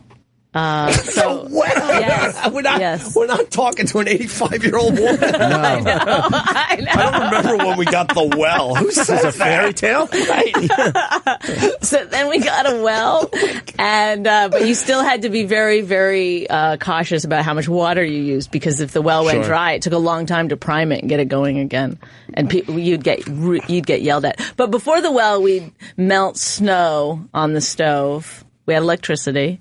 Okay. And you'd melt the snow, and then you'd take a bath. My mom would. This is crazy. Wait, that was how you would take a bath? You'd melt snow. You took baths in snow water. Yep. And also we only had a bath once a week, and then the rest of the time was whore baths or whatever you'd call it. Wow. Oh, in the sink. Yes. Yes. There's a name for that. Yeah. Everyone has a different name for Why? that. What is it called? I'm not saying it. What is it? I actually don't know it. No, I'm not saying it. Isn't it called a whore bath? Well, I've heard that. I've heard a Puerto Rican bath. Puerto Rican shower. Oh, yeah. Puerto Rican shower, I've heard over the years. Well, I'm proud to have that connection to the Puerto Ricans.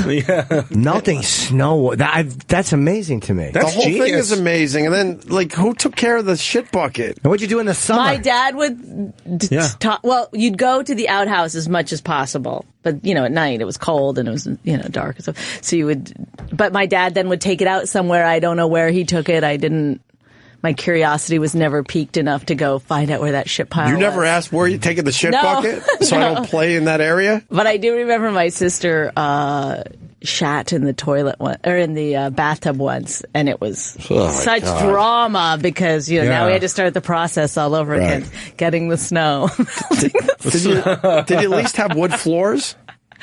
I think we did. I mean, we in the basement in the first house, it was like the dirt floors. And, dirt floors.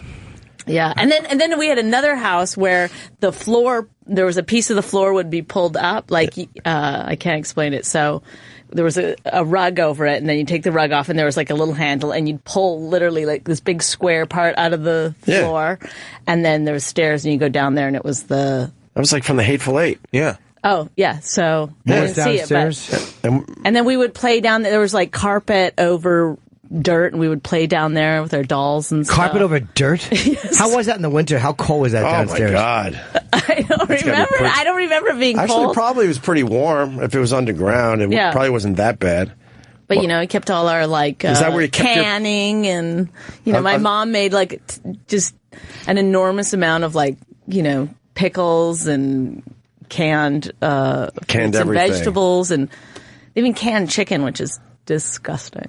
That is crazy. What an interesting life that is. And how old were you when you get out of there?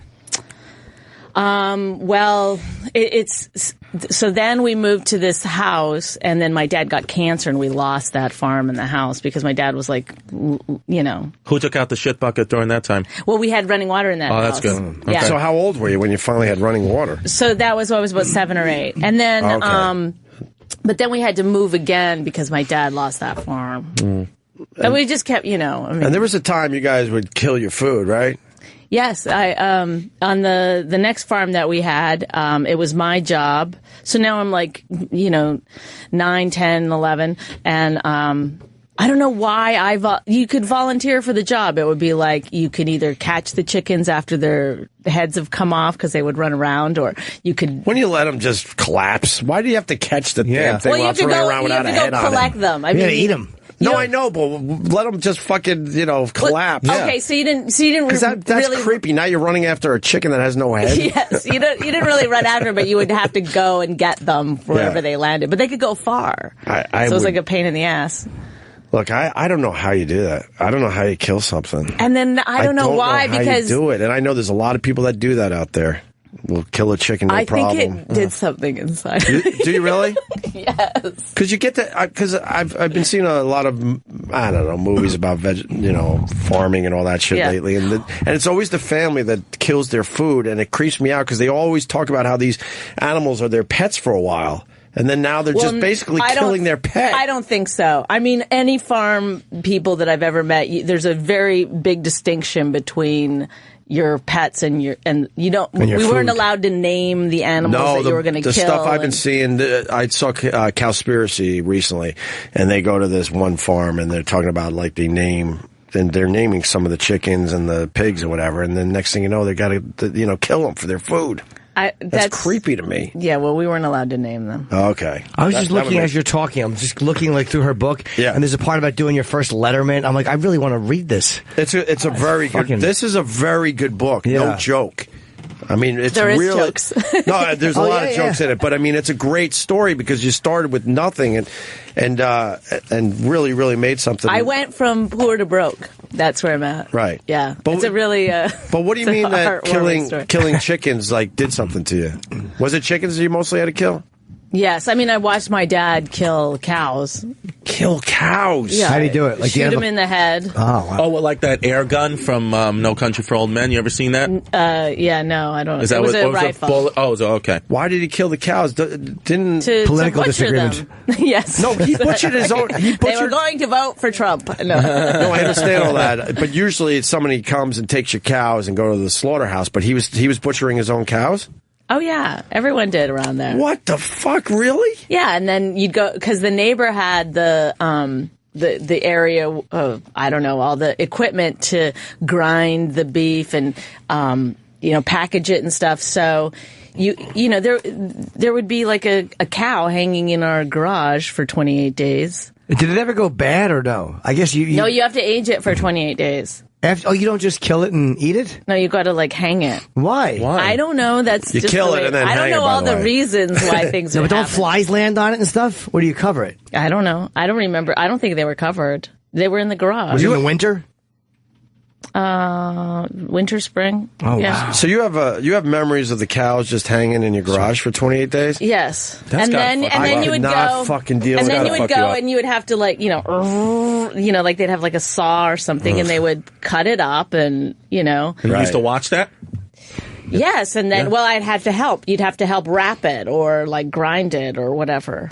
Here's Like, why they do it. So the enzymes like break down the muscle, so then it tastes better. Oh, so it's a more tender. Yeah. So it's more edible. Okay. So, and then you'd have then you'd have all these packages, of cow, and then you'd put them in your freezer. And then all winter you have your. I'm sure it tasted delicious, but fuck, I'm a pussy. I wouldn't be able to do that. I wouldn't be able to do that. But if or you were watch raised with that. it, you might. Like that's No, all but you she's saw saying- as a kid. I'm sorry, Jimmy, but she's saying it affected her. Well, the cow didn't. I don't think. See, here's the thing: is that when you grow up on a farm, you really do learn the cycle of life. I mean, you're eating meat, and you don't even know where it comes from. That's the difference. People always say, "Oh, you're a vegetarian because you had to kill animals." I'm probably more of a vegetarian because I don't know where the animals come from. Like, I might not be a vegetarian if I was still killing my own meat. Right. Because then you know where it comes from. That's the cycle of life. Like, that's how we are as humans. We eat meat. We kill it, Since Russell Simmons was in here promoting Happy Vegan, I haven't eaten any beef whatsoever. I've been ordering it and then just taking one bite and throwing the rest out. I don't know, something about the I beef. chew it and spit it out. Something about the beef. I'm kind of over it right now. I think I'll eat steak here and there but. Well, isn't it one of the reasons why the ozone is? Cow farts. But supposedly some of those numbers are wrong. Oh. But supposedly the cows are the biggest problem facing Earth. Why? Way more than because of the farts. Well, because they wouldn't exist if we didn't eat them. I mean, right. They don't have. It's all the methane gas they release. It's all the farting. It's all the shit that they produce, and they just let that shit just sit there. Yeah, they don't process the shit like human shit. I never thought about that. They wouldn't exist. And that's most of the reason why the rainforest is being chopped down, so we could raise more cattle, because we love fucking beef on this planet. So basically, if it wasn't for us, something else would be eating these. Oh, they would be, yeah. They don't have any defense mechanism. They just, even when you go to shoot them, they just stand there. They watch one of the cows get shot, and then they'll just kind of be like, whoa. But they don't run, stampede away like you would think. Right. So there's no wild cows. Cows are only I don't think made so. to be killed or Pretty milked sure. or whatever. There's not just a natural cow part of the world. Right. There's natural horses. I don't know if there's natural. I've seen wild horses. Wild, yeah. I forget all my numbers now, but the amount of water that we use to raise, cattle is taking up way more water than what humans are using. Boy, way more. I never drink water. For the environment. I want to say for each hamburger, they figured out it's like 60 gallons of water for each hamburger you eat. I think that's the number. God, that's crazy. Because the cows, just the amount of water it takes to keep a cow going until you slaughter it. The Big Short. And the amount of grain it eats. They said if you took all the grain that we're using to feed the cattle, we could feed the world, no problem. But that would solve the hunger problem in the world. Right. Well, we have enough food to solve the hunger problem. It's just how to get it to the right areas, right? We just don't give a fuck. In The Big Short, that guy who you saw The Big Short, awesome. right? The guy who discovered all the, that it was that the economy was going to tank. Right. He now just didn't it say in there that he just invested everything in water? Really? Yeah. So then it's like, well, that guy knows. Yeah, we're running out of water. It's pretty obvious. We're running out of water. A fucking huge problem ahead of us. The cows are drinking most of it, according to Cowspiracy. So you were affected by some of that stuff. But the killing of the chicken, I mean, there's also a weird thing with when you're killing a chicken that you have to get it right on the. You take the axe and you hit it, and you have to get it right on the neck. If you get it, you don't want to get it too much, otherwise you're going to use up some chicken breast, which and then if you get it the other way, sometimes you just chop the head in half. Right. Did you ever do that? Yes. That's what, well, there was a chicken. That's the awful part. We did the story a couple months ago, but there was a chicken, and I think it was back in the 50s, that happened. They missed and chopped his head off, but the thing continued to live. Right. Wait, was there any head left or no? I think if you really looked into it, there must have been just a part of the brain. I remember part of the brain. It was Mike the Headless Chicken. This thing was really famous from... Oh, good. I'm sure he wasn't in constant pain with his fucking head gone for 18 months. It was always dancing.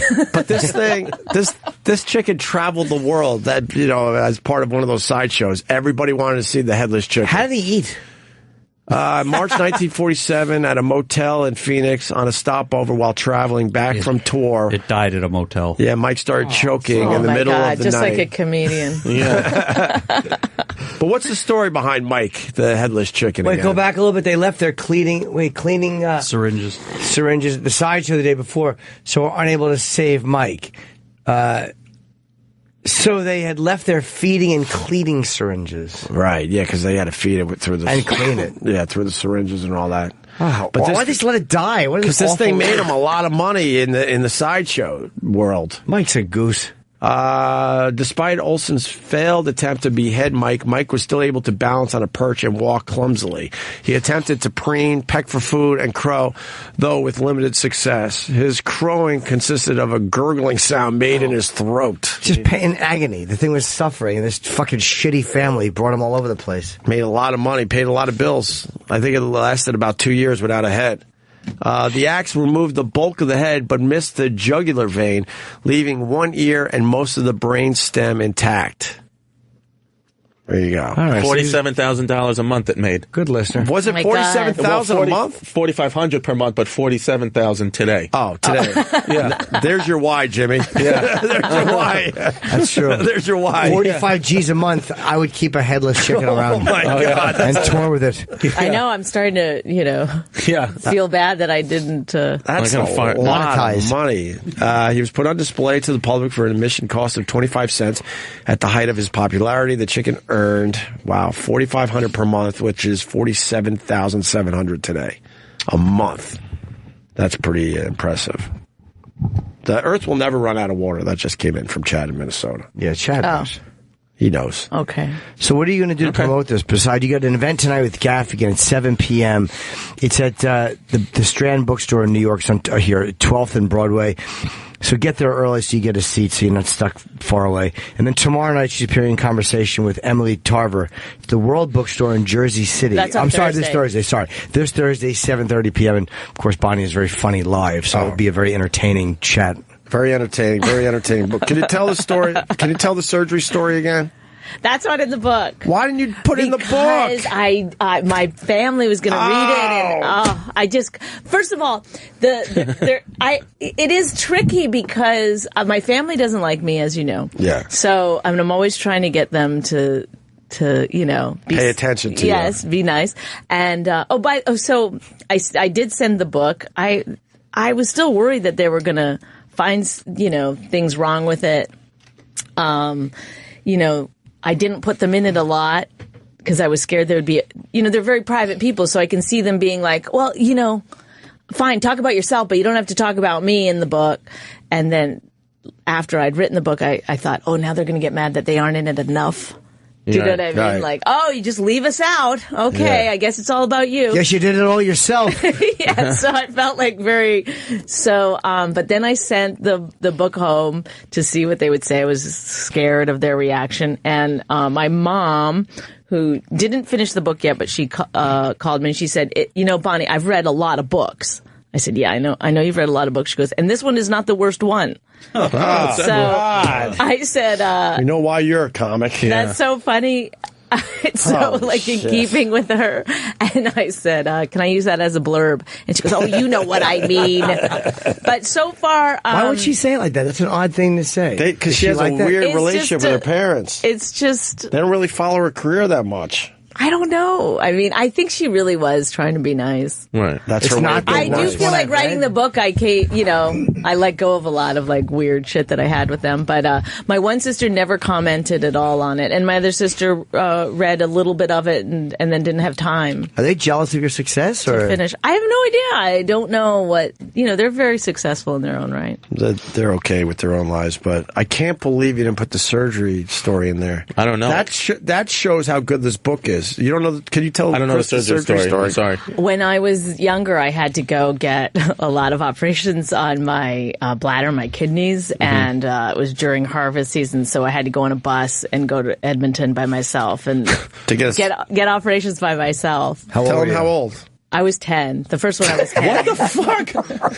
fuck? You're a father. What the fuck? Why? You know that little girl. If you look back on it, it's crazy to think about. Beyond crazy. You got a little girl. I have a little girl. Fast forward, she's now 10, and you're sitting on a bus on a bus to Edmonton. How long a bus ride was that? I don't know, 4 hours or something. 4 hours by yourself on a bus, scared shitless because you're going to be getting an I operation. wasn't that scared. I was actually kind of looking forward to it. I was going to meet new people. You got a bathroom inside. Well, the nurses. Yeah. First of all, the nurses must have loved me or something. They were so fun and nice, and of course they realized you didn't have a parent around. Like, no one ever. They're human beings. Well, I look back sometimes and I think how crazy. Like, you shared rooms with 4, 5, 6 other kids, and some of them are going through some real they half their heads are shaved and whatever, and parents would come in waiting for them to wake up or from surgery, and I'd be like, and they're probably gonna sleep for a couple of hours. Do you want to play cards while you're waiting? Like, I was just like this needy. Hey. Gee, so they didn't even come visit you, your parents? They did, of course. Eventually, my father never did, but my mom. You were about to say, of course, like they did. Of course, I mean, if you're on a bus to Edmonton, I wouldn't think that they would. I think they picked me up. How long was the surgery? And you were out, right? You were out for the surgery? Yes. Okay. So it was like a pretty big surgery. Big surgery. I had to get like an implant of some kind from whatever, I don't know what it's called, that goes from your bladder to your kidney. Are they that okay? tube, I don't know. both of them I ended up having to get transplants. Oh, that tube? That's the ureter. The ureter tubes, thank you. Are they good now? Apparently, seem to be pretty good. But you didn't get kidney transplants? No. Oh, just a part of it. Just the tube, the ureter. Oh, the tube, okay. So then how long were you there recovering? Over a week, yeah. By yourself, mostly? Mostly. My aunt would come. She lived in the city. Right. And she would come. And then who got you back home? And my mom came and picked me All up. right, you didn't have to get back on the bus. No, they knew. Like, look, she can barely walk. Get her on the Greyhound. Would be wrong. I cannot even. That's crazy. Farmers, put my head around tough that people, one. man. Farmers. They are tough people. Very tough. They are tough. Not a lot of time for shit and nonsense. Just fucking get to work. Go get your kidney surgery. That's the truth. And sometimes I think back on I loved pretending I was a boy when I was little. Like when I was. Me too.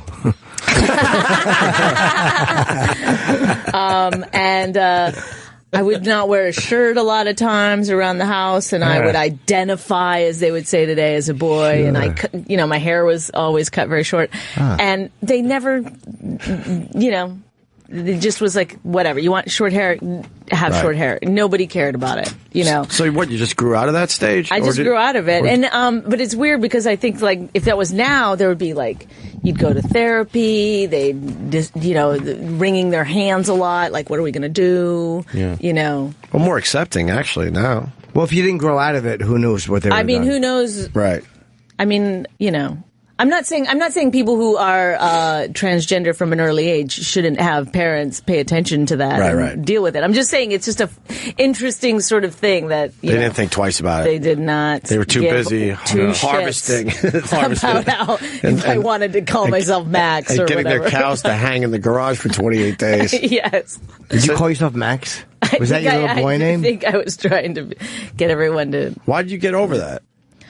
I don't know. I honestly don't. It just was one of those stages you went through. Yeah, I think the reason was that not so much that I wanted to be a boy, but everyone in my family was women except for my dad, and he was sort of the shit, and I was sort of. You just wanted. I wanted attention. that power. So you wanted to be special, right? Yes. But I wanted to be a special boy. Yes. A special boy named Max. I had no boobs.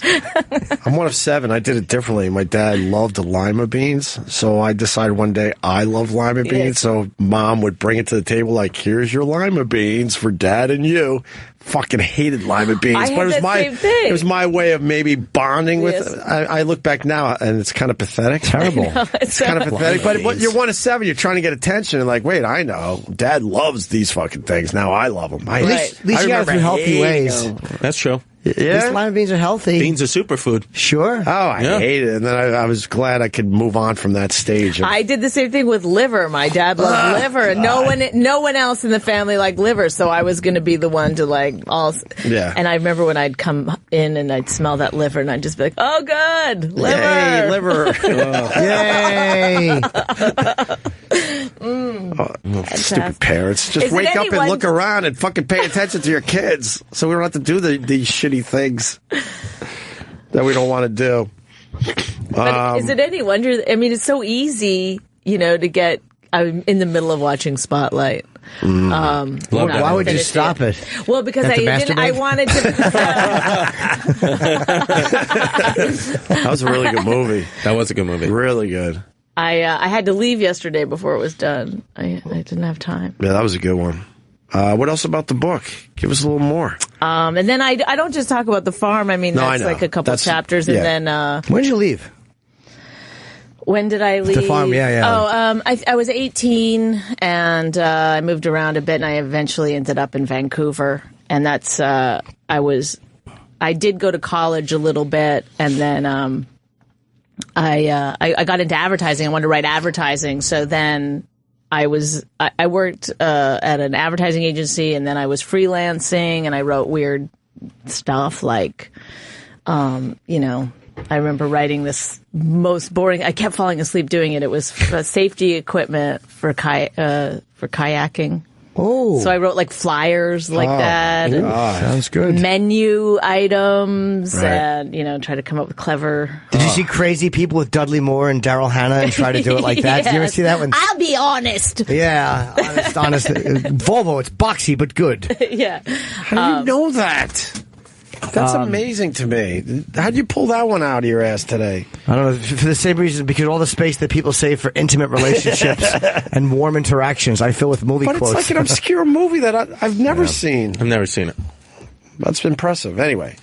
And then how'd you move on to comedy? Well, I was waitressing too because I, wasn't making enough money. And then somebody had said that they were looking for a hostess at this comedy club, and so I went down there and got the job. And that was it. In Vancouver. Then I tried to write comedy for the comedians. I didn't want to do it. I just wanted to write comedy for them, and everyone was like, "You're out of your fucking mind." Because first of all, they're not just comics; they're Canadian comics, so they really didn't make any money. So they just kept saying, "You have to do it. You have to do it." So after about a year of like just writing jokes and stuff, I started doing stand-up. When did you leave Canada? I guess it would be like 96 or something like that, in that area. And I was in, and this is a fucking crazy story. Should I tell every story that's in the book? Yeah, why not? It won't hurt books. You don't have to read the book, you just have to buy it. So I wanted to get on American television, so I called. There's a show called Caroline's Comedy Hour. Sure. I didn't have a TV, but I was at my friend's house and I saw it, and I was like, "Was Jenny hosting that? Richard Jenny?" I think he was. Yeah. You didn't have a TV? No. I never had a TV growing up, and then I just never got one after that. I don't know why. It just was not a When did you officially have a TV in your house? After I got married. What? When Rich met me in Los Angeles, he was like, "You don't have a TV? You didn't have a TV when you were living in Los Angeles? Why did Rich buy one? He bought one. Wanted to show you something he's never on? He was on Last Comic Standing at the time. I don't know. That's why he bought the TV. Of course. You would have went at least another year without a TV if he wasn't on that show. And that's when I met Bonnie. I think I got to know you was when Rich was on there. Was it season 2? Or was it the year after? You were long distance dating in Vegas. Yeah. What? In Vegas? We hung out in Vegas, me and you. Oh, yeah, right. But that was during the show. We were on season 2 at that point. Yeah. Right. And you had to tap out. I did, yeah. But anyway, so Rich Voss bought a TV because he was on TV. Yes. We all know Voss.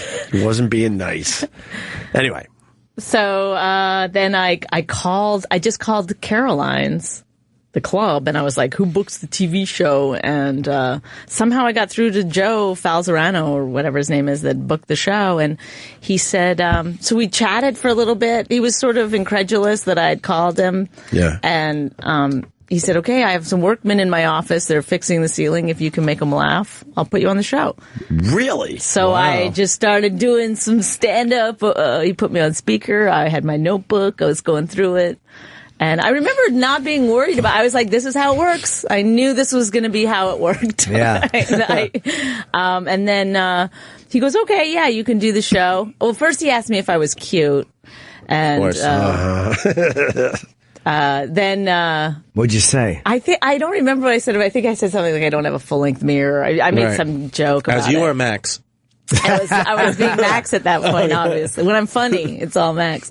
And then he said, do you have a manager? And this manager had written me like a letter to manage me. Right. But I didn't ever respond to it because I didn't know what a manager was even.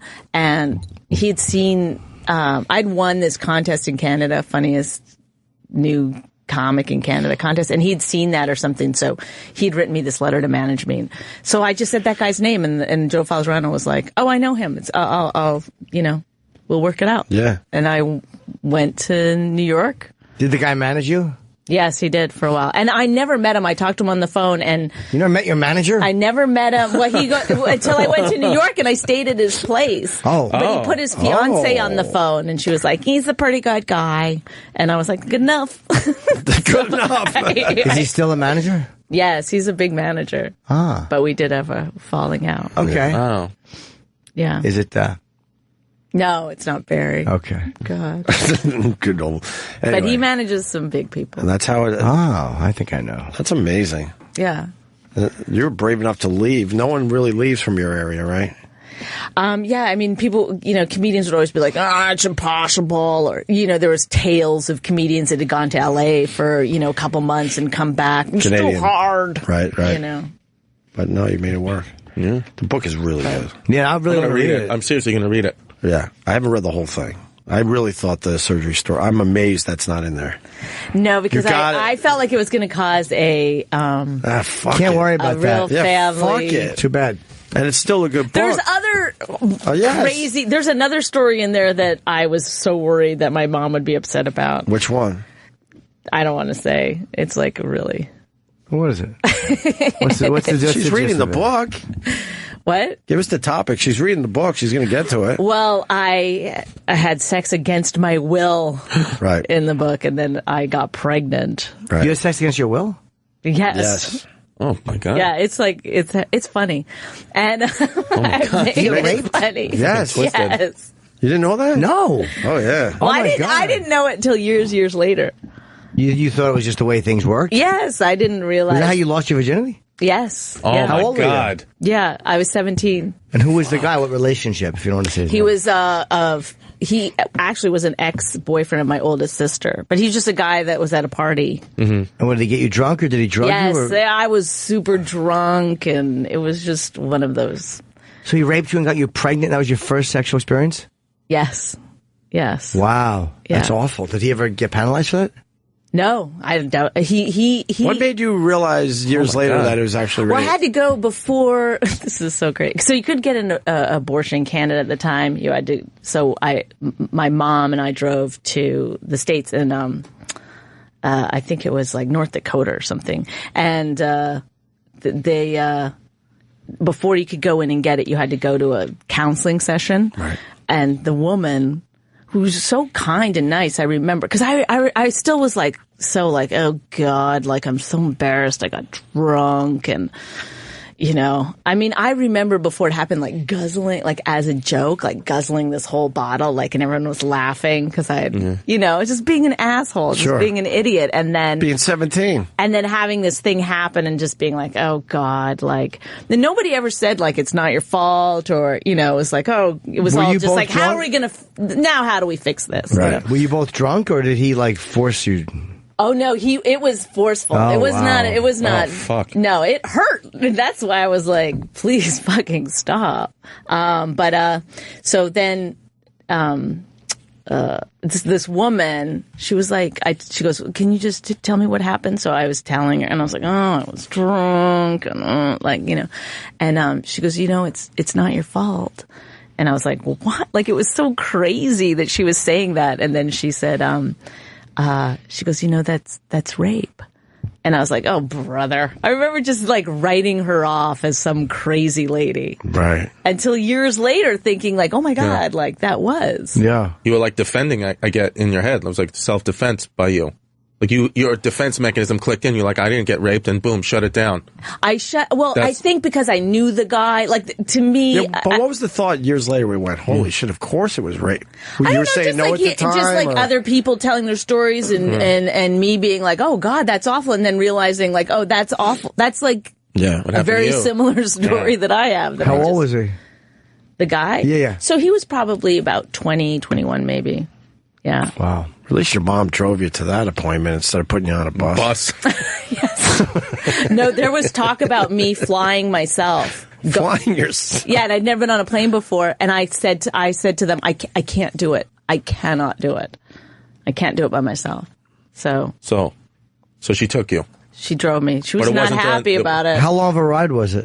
It was far. I don't remember exactly, but this is okay. So this is this is where I thought my mom was gonna like get mad at me telling this part. But after the procedure was done, my mom was, you know, we were just gonna drive right home after that, right?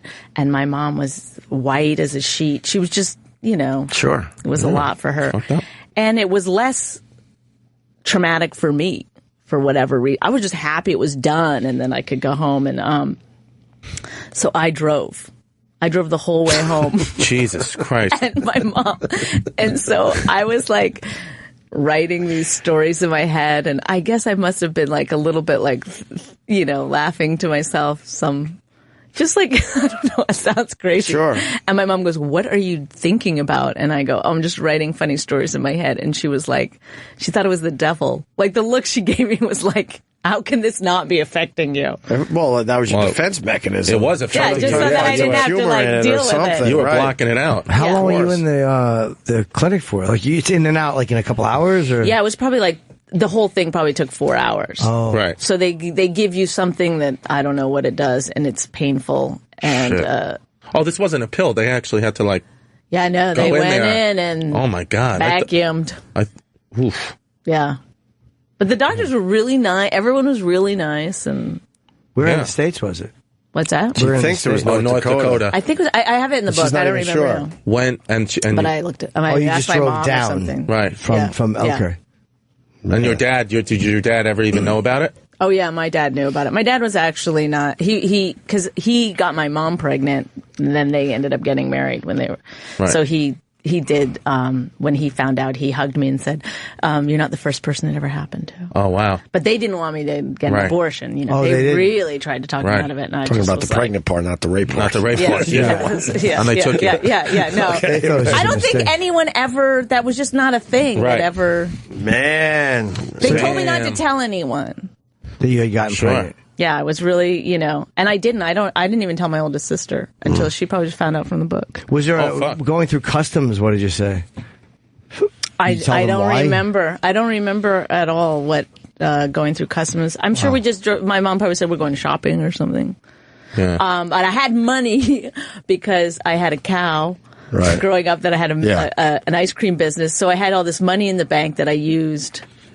She had her own cow, and my mom made me go to the bank and take out all the money from your you had ice to pay cream for business? it. Yes. You had to pay for it. Well, her mom thought. Well, you know what? God. They thought she was just being careless.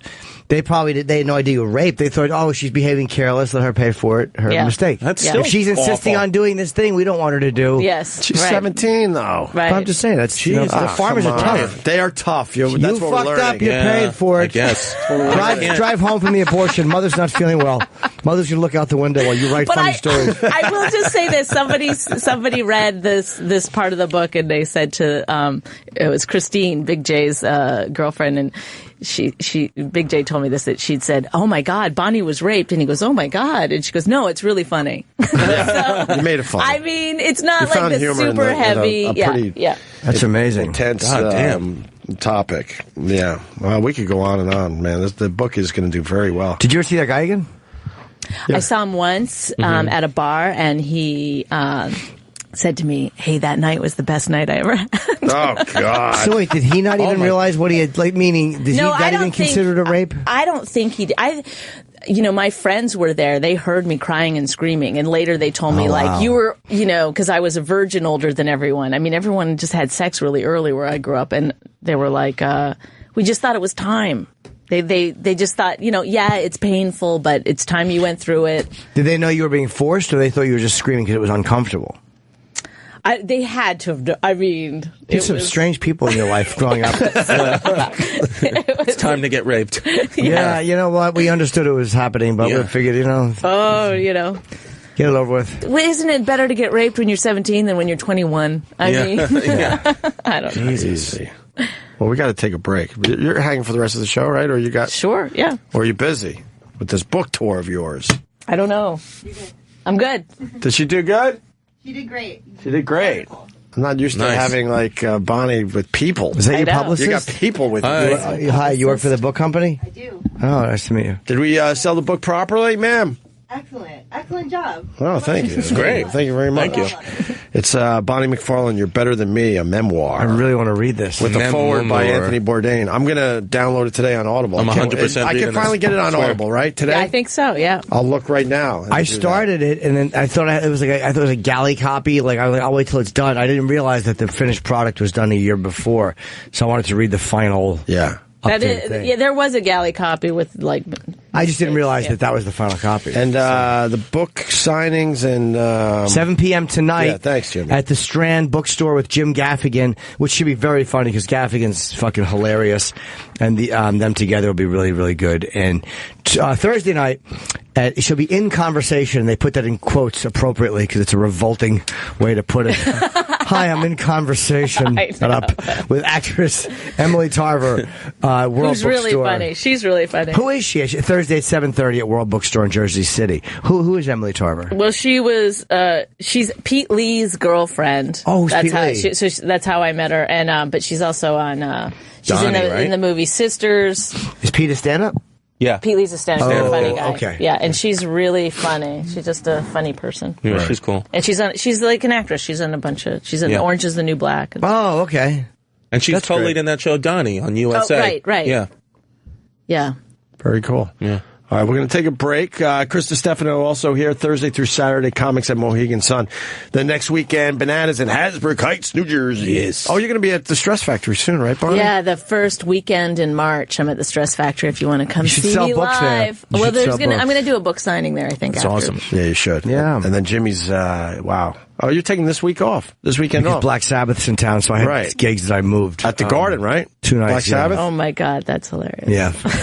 I know I can't do anything when Sabbath's in town. Except think of them. All I can do is think of them.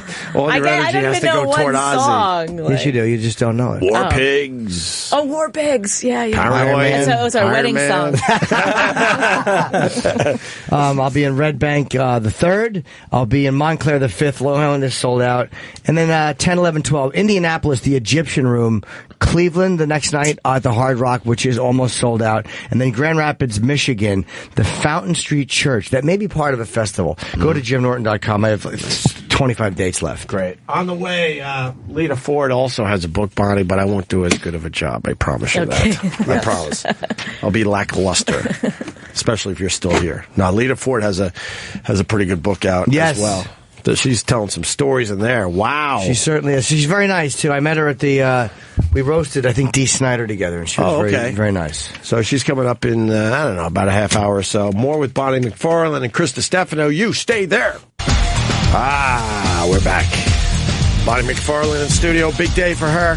The book is finally out. We've been talking about this thing probably for a year. I know, it's ridiculous. But it's a very good read. Bonnie McFarlane, You're Better Than Me, a memoir with Anthony Bourdain on board doing the forward.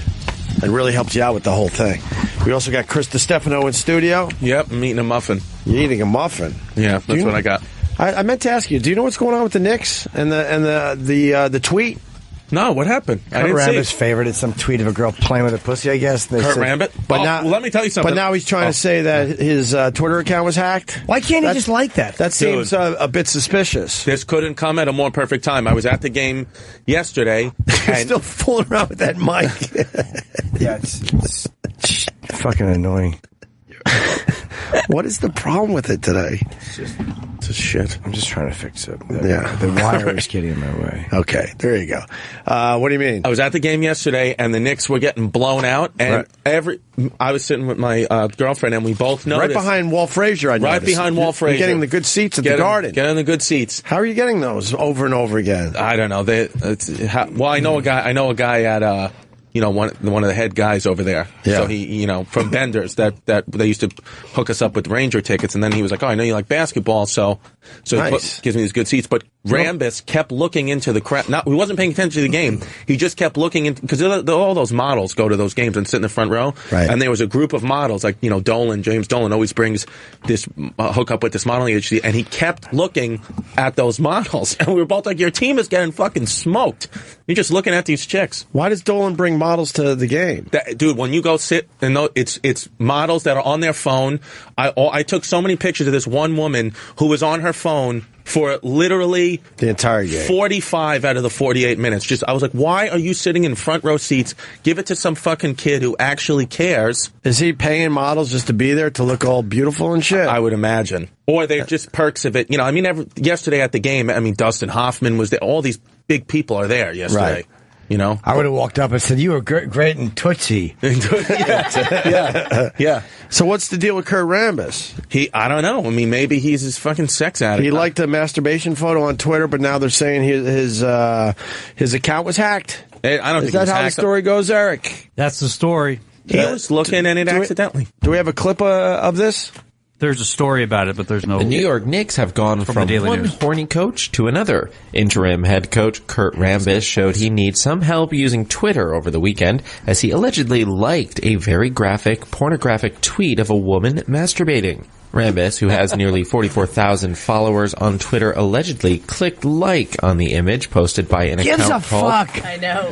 Who gives a fuck? So he's a normal man? Yeah, exactly. Like, who doesn't like masturbate? All the stuff athletes do and the fucking drinking and the abusive relationships. This guy likes a girl fucking playing with her box and it's a problem? Yeah. Well, the problem is gives a shit. The problem is he can't be honest about it because now they have to come up with his account was hacked. No, he should have just... Because that should have said, that bonds with the players right there. But also, remember when your likes used to be private? Oh, God.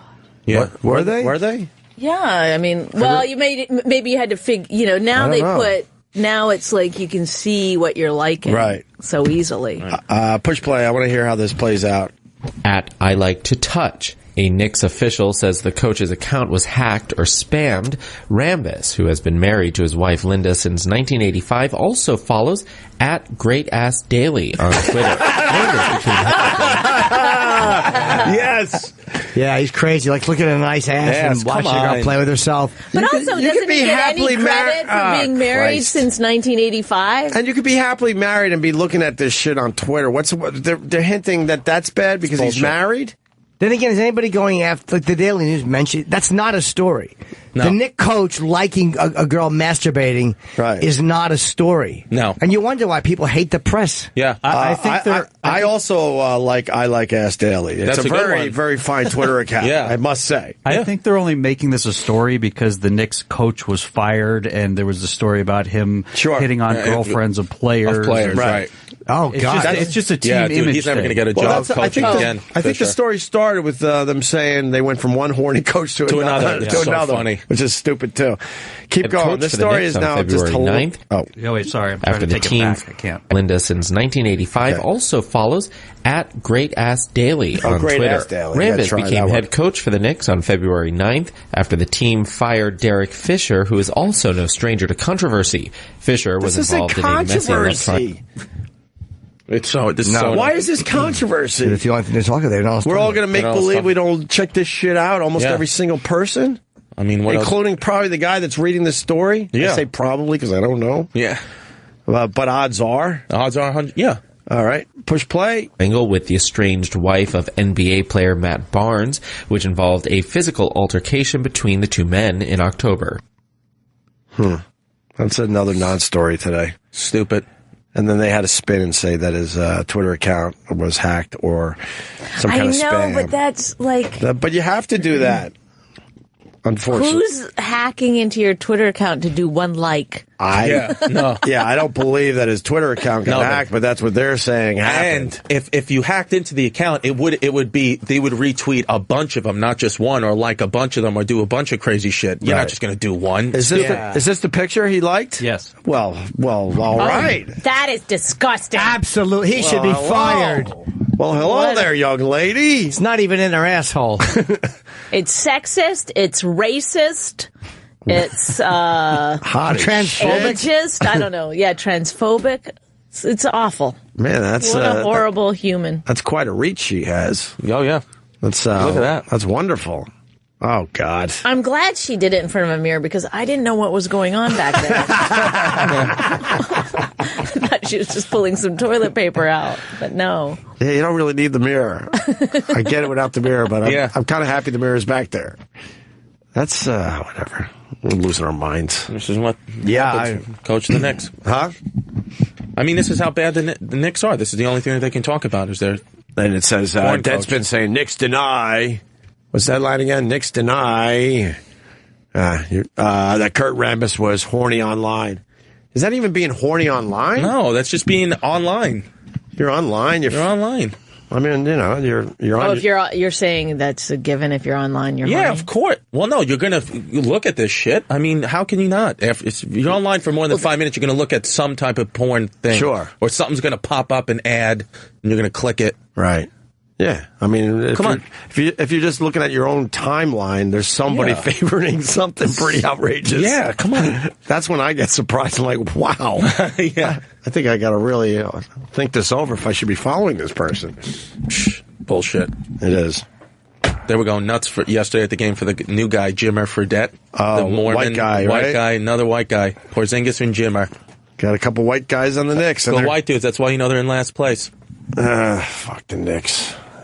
What else is going on in the world today as we know it? Today? Conor McGregor fight. Dos Anjos is out. I just saw that. My brother-in-law just sent me a text. Yeah, I got a tweet for that. And what happened is these Brazilian fighters, man, they fucking train too hard. They just train too hard, and so a little over a broken foot, right? I don't know what it was. It was just an According to injury. my brother-in-law down there in Philly, forced out of McGregor super fight at UFC 196 with broken foot. This is the second time in a row McGregor has had his Brazilian opponent drop out.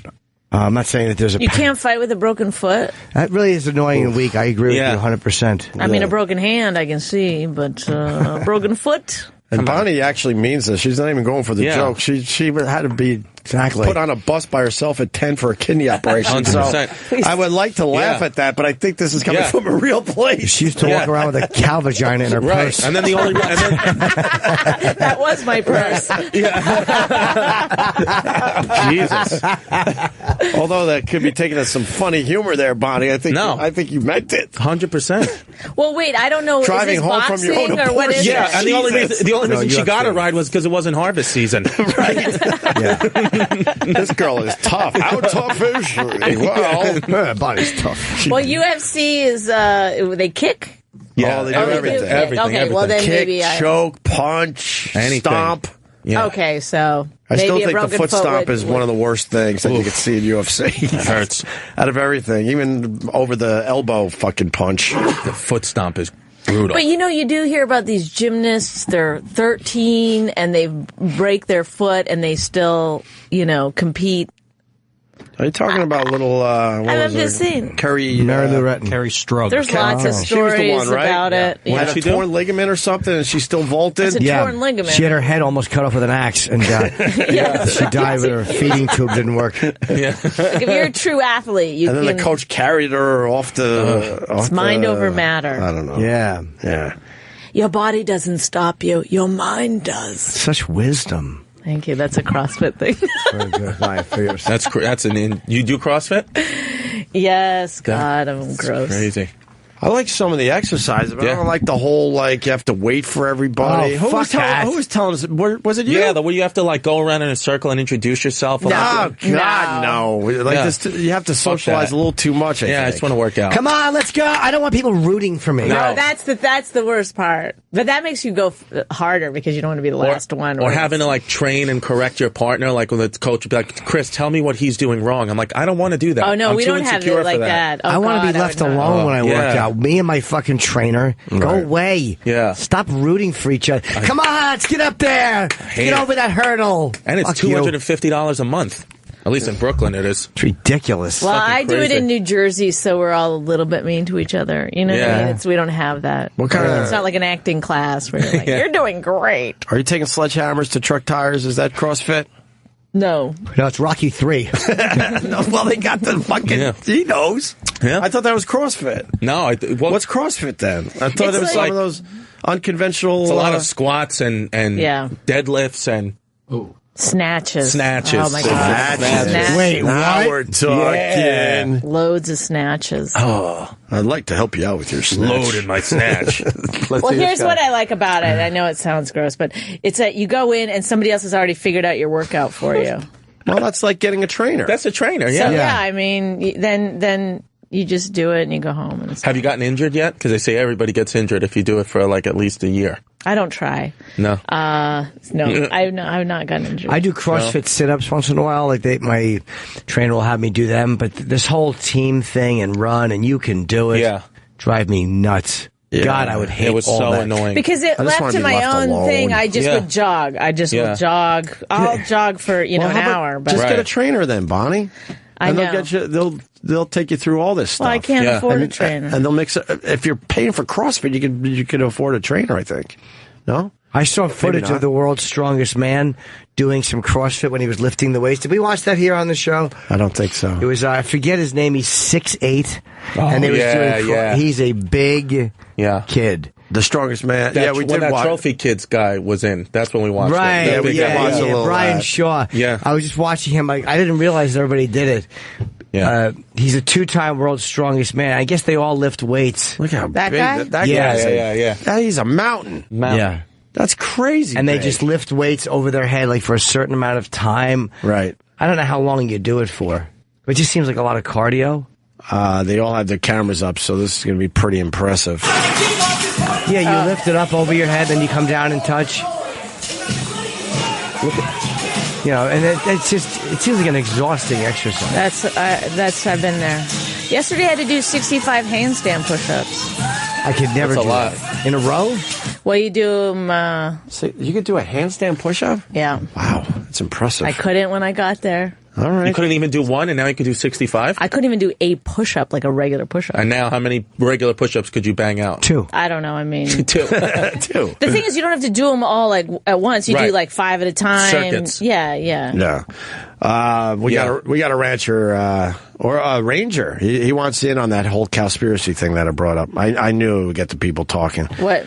About the cows ruining our earth. And more than anything else. He believes it or he doesn't? I don't know. Let's find out from Zach in Texas. Zach. Hey, Opie, how you doing? Pretty good, Zach.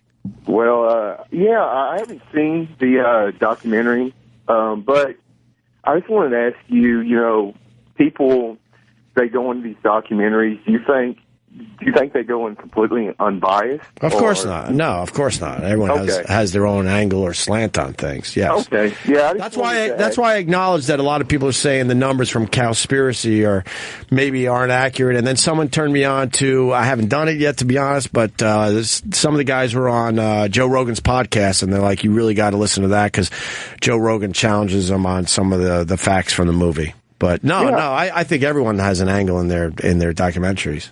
Yeah, I mean, down here, I grew up on a ranch. I'm not. I could tell, by your voice. Yeah, I grew up on a ranch. Yeah.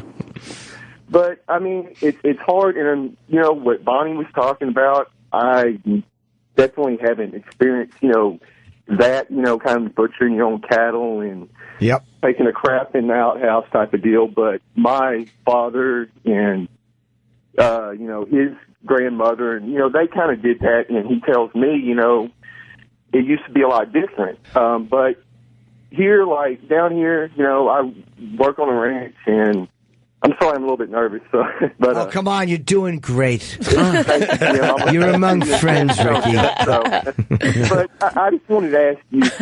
I haven't talked to another human being in 2.5 months. Not on the phone like this. I think being a farmer is pretty damn impressive. That's why I don't get the whole not having running water or something better than shitting in a bucket. Well, listen, we didn't do it because we loved that lifestyle. My parents were really, really poor. Right.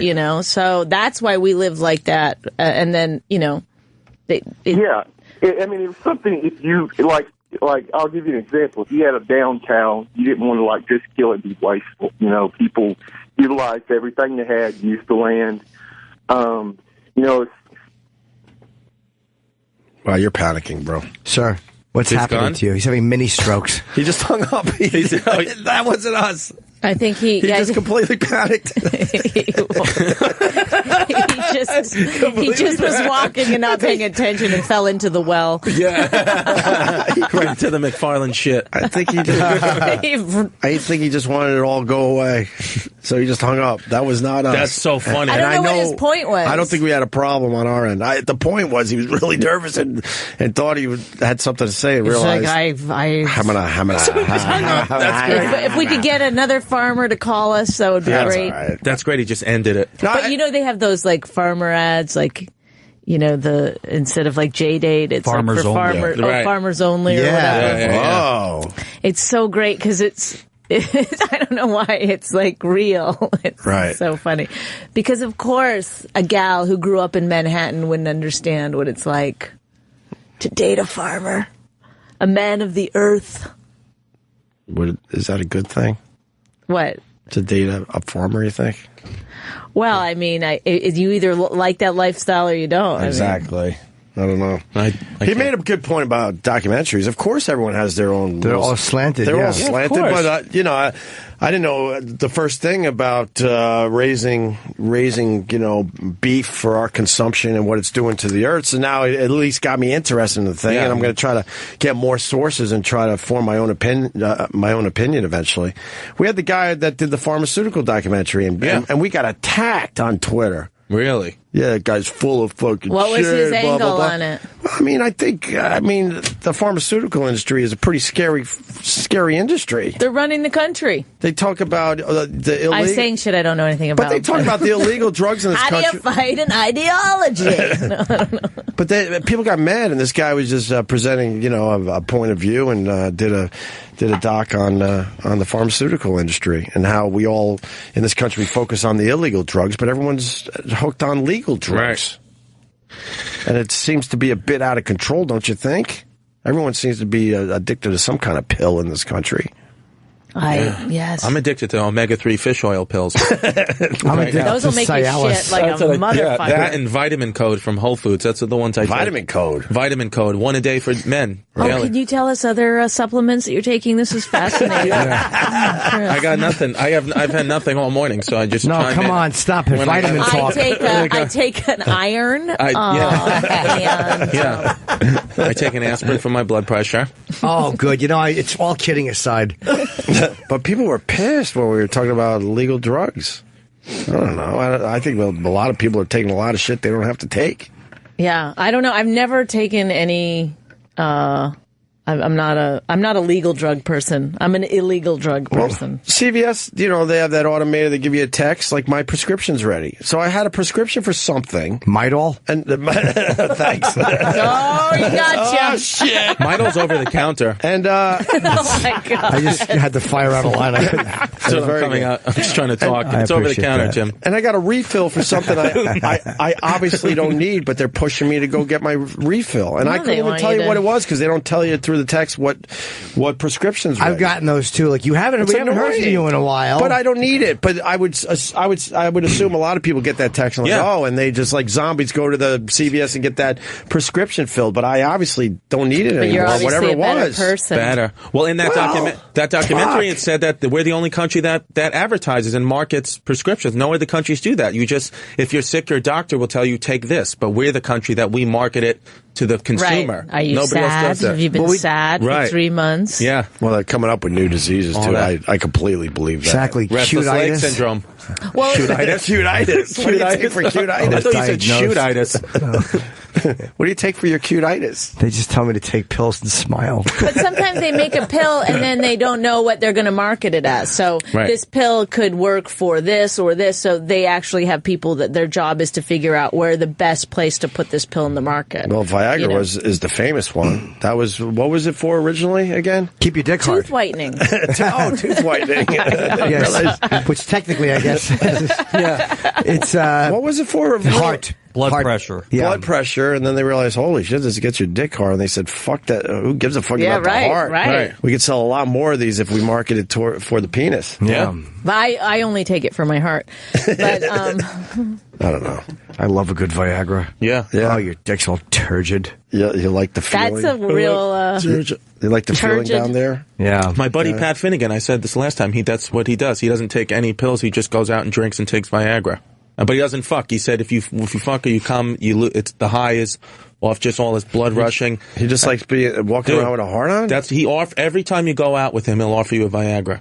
Every single time. And those are not cheap. No, and he has pockets full of them. He's probably listening right now. If you're listening, call in. I would love to talk. That's what I want to do. Eat a Viagra out of Pat's pocket. He's a loose Viagra. Because you're picking the lint off. Exactly. He's also a firefighter. He's also a firefighter. He said he fucking pops Viagra's going into fire sometimes too. Well, I don't understand. It gets you high somehow? He claims it. He's an idiot. He likes his dick being hard. We need Pat to call in because we need to call in because Rich will take a Viagra, and then if I don't have sex with him, he'll be like, "We're wasting money." Right. And so he panics. Yes. Heard the stories over the years. Let me just jerk off. But I would assume I tried to just give him the money. Leave me alone. Here's $8. Go jerk off on the floor. I would assume if you're taking a Viagra or a Cialis, you're wanting to have sex. That's weird. He's taking it, and it's not for the sex part of it. He just pops them and drinks.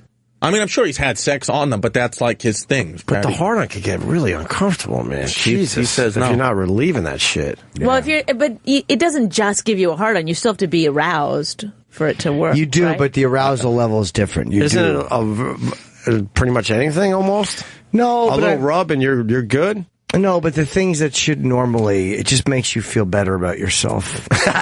Jimmy. In every way, shape, and form. I love it. Guy's self-esteem is just so attached to the dick. It's unfortunate. Yeah. It is. Like if I had a big vagina, I'd probably still be the same person, but... Well, you heard about Hitler, right? Yeah, no, I didn't click. I didn't click it, but I saw the headline. That's all I needed to know. Penis. But how small? They said micropenis. They said it's micropenis. They said they said historians knew he had a descending left testicle, and he was always weird with women. But somehow, through like Nazi things they wrote down, and they found something that now they've actually found out he had micropenia, which is a disease where he can't even pee. Like when he would pee, it sprays. He would pee all over like his the legs holes at the bottom. Right. And I think they're just trying to knock a great man. But why wouldn't he want, but then when it seems weird that he would want to kill you think That's he'd what I'm want saying. the Jews around, more people to. Right, because if you had something wrong with you, you were first to go. Well, you're not exactly rational when you realize you have a micro penis. You probably I got to kill a few million He was people. mad they could get circumcised and he couldn't. That's right. It's a little wiener. He suffered from a condition called hypospadias. Hypospadias. Well, first of all, if you have a tiny, if you have a small penis, I don't think it's as big a deal as guys think. But if you have an actual little penis, yeah. Like I don't even think he could have sex. He didn't have children. Hitler, did he? No. Yeah, I don't think. Abnormally small manhood. And the article said I don't think he could do anything. So it was like a true. Click on the link. Is it Eva issue. or Ava? Was his uncovered medical records confirm his embarrassing deformity. It's so severe that sufferers have to urinate from a hole at the base of the shaft instead of the tip. God! Wow! A German historian found the proof that Hitler really did have one testicle, as per the famous 1939 playground ditty. Hitler himself playground ditty. is What's believed... the famous playground What's the ditty? playground I don't remember ditty? that one. I don't know. I know ditty Hitler data? was a jerk. Hitler was a jerk. On my way to work, Hitler was a jerk. Mussolini bit his weenie. Now it doesn't work. You remember that one? No, I don't. Is that real? I would never have just made that up. I was just saying, did you just freestyle that? No. Something about work. What? An undescended testicle and. Are we still on the air? Yeah. My headphones went completely out. Uh-oh. Are we still on there? I hope so. It's riveting. Hitler penis that chat. sounded really weird. No, when you start talking about Hitler's penis, They're going to shut you down. A bunch of PC people. What? Yeah. So he might have had hypospadias. I'm sure Dr. Steve knows. That's from the urethras. Doesn't exist, so you have to urinate from the base. From the base? They sit put a down hole like in the a base. woman. Oh, but then God. Dr. Steve just gets ugly about it. You have to sit down like a little sissy pussy boy girly man. And you have to pee out of what would normally be a cunt hole. Oh God! I mean, that is. Now I feel bad. Now I feel bad for him. Yeah, absolutely. It's a bad rap. His better painter than he got credit Now for. it makes a lot of sense. Sure it does. No, Sure does. Just wanted to but paint little I flowers. I do feel bad for guys who have an actual Little micro dick, yeah. penis. It's I mean like a sort of on the smaller size, not a big. I don't think women care that much. What's the smallest penis you've ever hooked up with? Would you say? It's not the smallest. It's the thinnest penis was the worst. Okay. It was just awful. Really? So if it's smaller but thicker, that's better. Oh yeah, give me some Fat. girth. I'll take girth. Fat Yeah. cock. Yeah. So what'd you do with the small penis? The thin little. I fucked wiener? it once. And that was it. One hump. I was like, again. Yeah. Oh, poor I can never do this again. We have the words to the song. Hitler has only got one ball. The other, the body 39. Hitler has only got one ball. The other is in the Albert Hall. His mother, the dirty bitch, cut it off when he was small. Hitler has only got one ball. Goering has two, but very small. Himmler has something similar, but poor old Goebbels has no ball at all. Oh, it doesn't rhyme at the end. Nah, well, you know. They don't care. They got distracted. Pay attention to detail. Yeah. Damn, see? So there it is. Goebbels. There's a reason. There's always a Goering reason. has two, but very small. Himmler has something similar. I like that, yes. It should have rhymed with Himmler. Himmler. Should have rhymed with Himmler.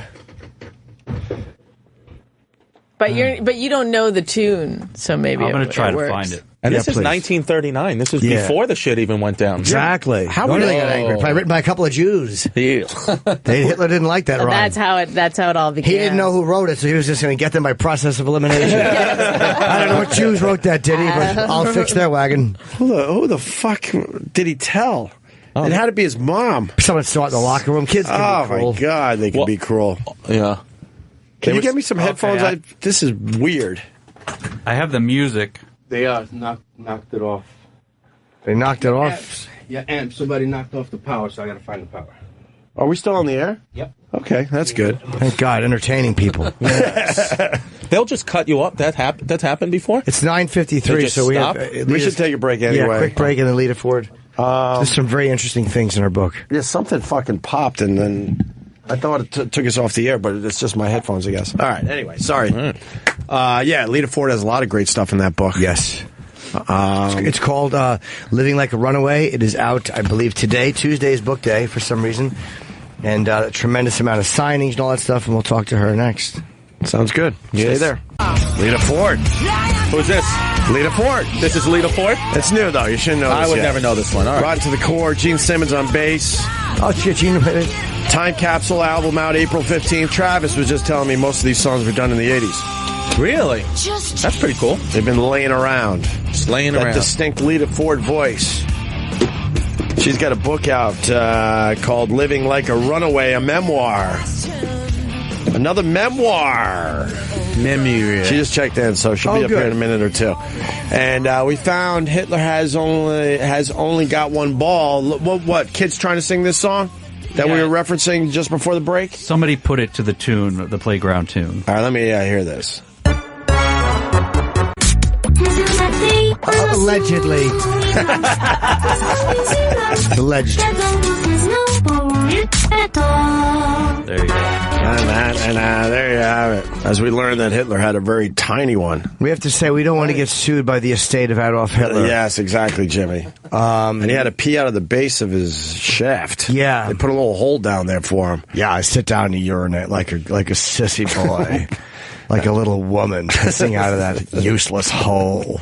Dr. Steve just gets angry when he discusses Hitler. I would love to get Dr. Steve on to talk about this condition. Wow, that doesn't sound like a good one you'd want. Ugh. I was stricken with a very similar condition. They thought I was a girl. I had a vagina.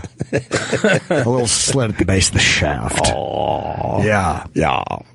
You have to clean it with rubbing alcohol so it doesn't smell.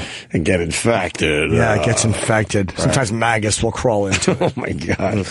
Probably squeeze a little out for his wine. Yeah. Sometimes when I sneeze, a little fluid will come out of it and fall on my shoes. My vagina shaft. Shoes. What is it called again? Hypospadias? Hypospadias. Chris knows about all the... I was saying micropenia, but I guess hypospadias is a better... How did you know Urida or whatever it's called? Urida? Yeah, because bring her I in, just man. know He did. He was a what physical therapist. Yeah. I have a doctorate degree in physical therapy. Oh, my God. I swear on that. Yeah, That's what he'll eventually do for a living. Yes, exactly. There was no way, though, that, like... Yeah. Chris gave me a massage once. He's very, very knowledgeable. You need guy. anything rubbed out? Oh, my What do you God. need? Is that why you're on the show now? Yes. Yes. That's why I'm on the show. Lita Ford! Where? Hello. Hey. Hello, guys. You are a wow. Wow, you look all right, Lita Ford. I'm what? You look all right. All right. What's going on? Thanks. Just promoting the new book, hanging out. I was- Have some dinner tonight and celebrate. Where do you live? Los Angeles. Oh, okay. Los Angeles. I was reading up on the book. Hells Angels. You got a story to tell. Yeah. You're not holding back. No. You finally said, fuck it. Yeah, I did. Was your first one as open as this one? You wrote another book. I don't know when it was called. Black. Was that your first book? No, this is my first book. Oh, it is your first book. Well, our prep sheet is incorrect. Okay, because I was wondering, like, did any of this stuff get talked about in the first book? How hard was it to go over this stuff again? Some of it was difficult. The parts about my children and things like that, that was difficult. Yeah, there's two kids that you don't see, right? The father has alienated the children from me. Two. For no reason, just to be mean. How just old to are they? Hurt me. 14 and 18 now, but it's been 5 years. Can you imagine that? That's fucking... We're parents in here. That's crazy. That's crazy. How do you deal with that on a day-to-day basis? I keep busy. Just keep busy. I keep working. You can't get them back? You can't talk to the dad and see them? He won't allow it. He won't let me. He has arranged... He has worked it out so if I phone, the phone just rings. It just rings. There's no voicemail. Right. There's nothing. I don't even think the phone's plugged in. But that's because normally it's the reverse. How did he get the custody of them? Yeah, what does he say? How did this happen? Money. Oh, money. Okay. But what does he say? Yeah. What does he allege? What is his problem with you that he would go down this road? And that the judge would fucking believe. He actually grew up in a family that did this to his mother. They did it to his sister, and now they're doing it to me. What, isolated the kids from the mother? Yeah. For what reason? I don't know. I really don't understand. There's really no reason. They use the kids as a weapon, and this is not just me. Right now, I think Madonna is going through something similar, but it's a worldwide problem that we have, and our legal system does nothing about it. They actually encourage it because you end up paying the attorneys more money. Well, you're referencing Madonna's son who wants to live with Guy over there in London, right? Yeah, he's just had it with his mom. Oh, yeah, her touring schedule's a bit much. He's like a teenager, and he's has decided that he doesn't want to be with mom, and he wants to be with dad. But I thought, like, to take the kids away from their mother because they're so close that like there has to be like a reason, or like I didn't know guys can just do that. I didn't know fathers could just do. Yeah. There's no reason. Just do it. Just the judge is really. It comes down to if the judge says, "Okay, go with that," kind of thing. Do you get updates on the kids or anything? Yeah. Nothing. I don't know where they are. Oh, and it's been 5 years. Are those your only 2 children? Yeah. Oh, did you sign? And by the way, your album was called Black, right? In '95, that was a mistake I made. Saying the album is called Black. Sorry, that was an album. I misread that as a book. That's why I was, because it said after Black was released, you had to step away from music to raise your 2 sons. Yes. I wanted to. I wanted to be a mom. I wanted to be the mother I had. Sure. And I just wanted to focus on my kids and give the music industry a rest because the grunge scene had kicked in also. So it was a double-edged sword. Yeah. How'd that affect you musically, the grunge scene? I was okay with it because I wanted to focus on my kids. Well, it wiped out a lot of artists for a while. Yeah. They all just went away. Because it was all about grunge. I didn't think that I would be able to come back, and grunge kind of died down, and my kids got a little older, and the divorce and everything happened, and I just turned to my guitar and started writing songs. Living Like a Runaway is not a made up title. I really was living like a runaway at one point. Did you have to sign anything like for full custody? Did you guys you went through a whole legal thing, and at the end, you were getting supervised visits at one point? Did you have to sign something that said, "Okay, I'm okay with this"? I signed something, but it did not give him the right to disappear. So what he's doing is illegal. It's illegal. So you can't. Is there a way to sue him or get an attorney on your end and be like, because he has to let you see his kids? I don't know where he is. Let you see your kids. If I could find him, there's got to be a way to find him. There's got to be a way. In contempt of court. Yeah. Let me ask you, because if you were doing only supervised visits, what was it that you signed that gave up full custody? Like, why did you agree to that? Abuse. He was abusing the kids. And wait, he was abusing the kids? Yeah, verbally, and getting them to do things that were just, I mean, I really shouldn't be talking about it, but he was getting them to do things that were hurting them. Right. And mentally, they were just devastated. They were absolutely devastated. And the pain in them because of what he was doing was unbearable. I would have signed anything to get him to stop doing what he was doing. So you thought by signing that he would stop abusing your kids? Yeah. I thought what kind of stuff he would ease up. What kind of stuff did he have him do? Well, he would wire them for sound, whereas when the kids came to visit me, they would not speak. They wouldn't stay in the same room as me. They wouldn't pet the dogs. It was their dogs. They wouldn't pet the dogs. They wouldn't function in any way towards me. Yeah. Because was he trying to get the kids to get you to say something in front of him that he could use against you? Why was he wiring them for sound? He would use everything against anything me. He could. Anything. Oh, she went over the speed limit. Okay, so it gets documented. I went over the speed limit. We're driving on the turnpike in Miami. Everybody goes over the speed limit. Everybody. How do you know you went over the speed limit? Somebody said they saw the speedometer. Right. And they said, it was 90. And so then he used that against me and said that she's crazy and she can't drive right. So I mean, I've been driving the kids since they were born. Yeah. You know, why all of a sudden? Right. So someone saw that you were going 90 in the car. It was Child Protective Services was sitting in the passenger seat, and she actually said, "You're slow down." So I did. I slowed down. But then when she went back to the courts, to the attorneys, she said Lita was going over the speed limit. And the kids were crying because they had been given, they had been to summer camp, and we were trying to separate them from the dad. So we sent them to summer camp. And it was good for them. They got to be with other kids. But he was sending them brainwashing books. And I found one of the books in their luggage, which I wasn't allowed to touch. But because they had given me such large suitcases of stuff that they had from summer camp, I couldn't get it in my car.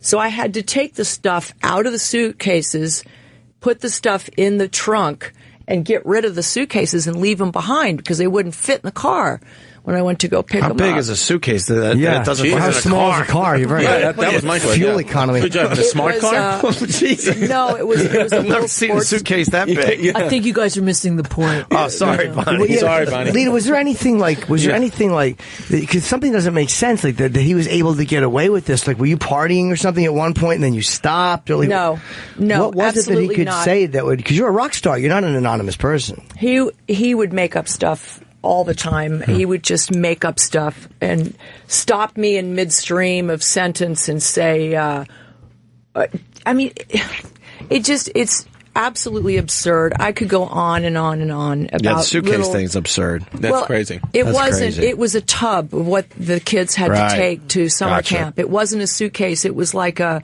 plastic container. Sure. Where like a like the big ones. I see at the Container Store. Yeah. Great store, the Container Store. Stuff you would store your clothes in. So I don't know why they wanted them to take the kids at summer camp. I don't know, but that's how did you know this guy? What's going on? I met him at a show in Dallas, and is he a performer or is he a fan? Or he was just like gum stuck to the bottom of my shoe. I couldn't get rid of it. Oh, it's like a stalker, weird fucking guy. Yeah. Yeah. Yeah. So wait, he was a guy who was he in the business or no? Yeah. Yeah. Okay. Kinda. So you said he was gum stuck to your shoe. He pursued you. Yeah. But you could have just said, you know. What made you actually go with him? Yeah. That was, and then have 2 kids with him. I had lost my parents. My parents died, and I had nobody. I didn't have brother, sister, mother, father. I was alone, and the music industry was going into the grunge scene, so I was ready to take a break from the music industry.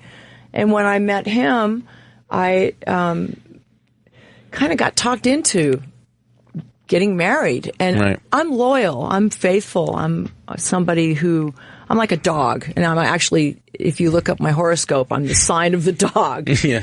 But I just wanted to make it work. I wanted to be there and be faithful and be loyal. They always ask this question, if you could be a dog, what kind of dog would you be?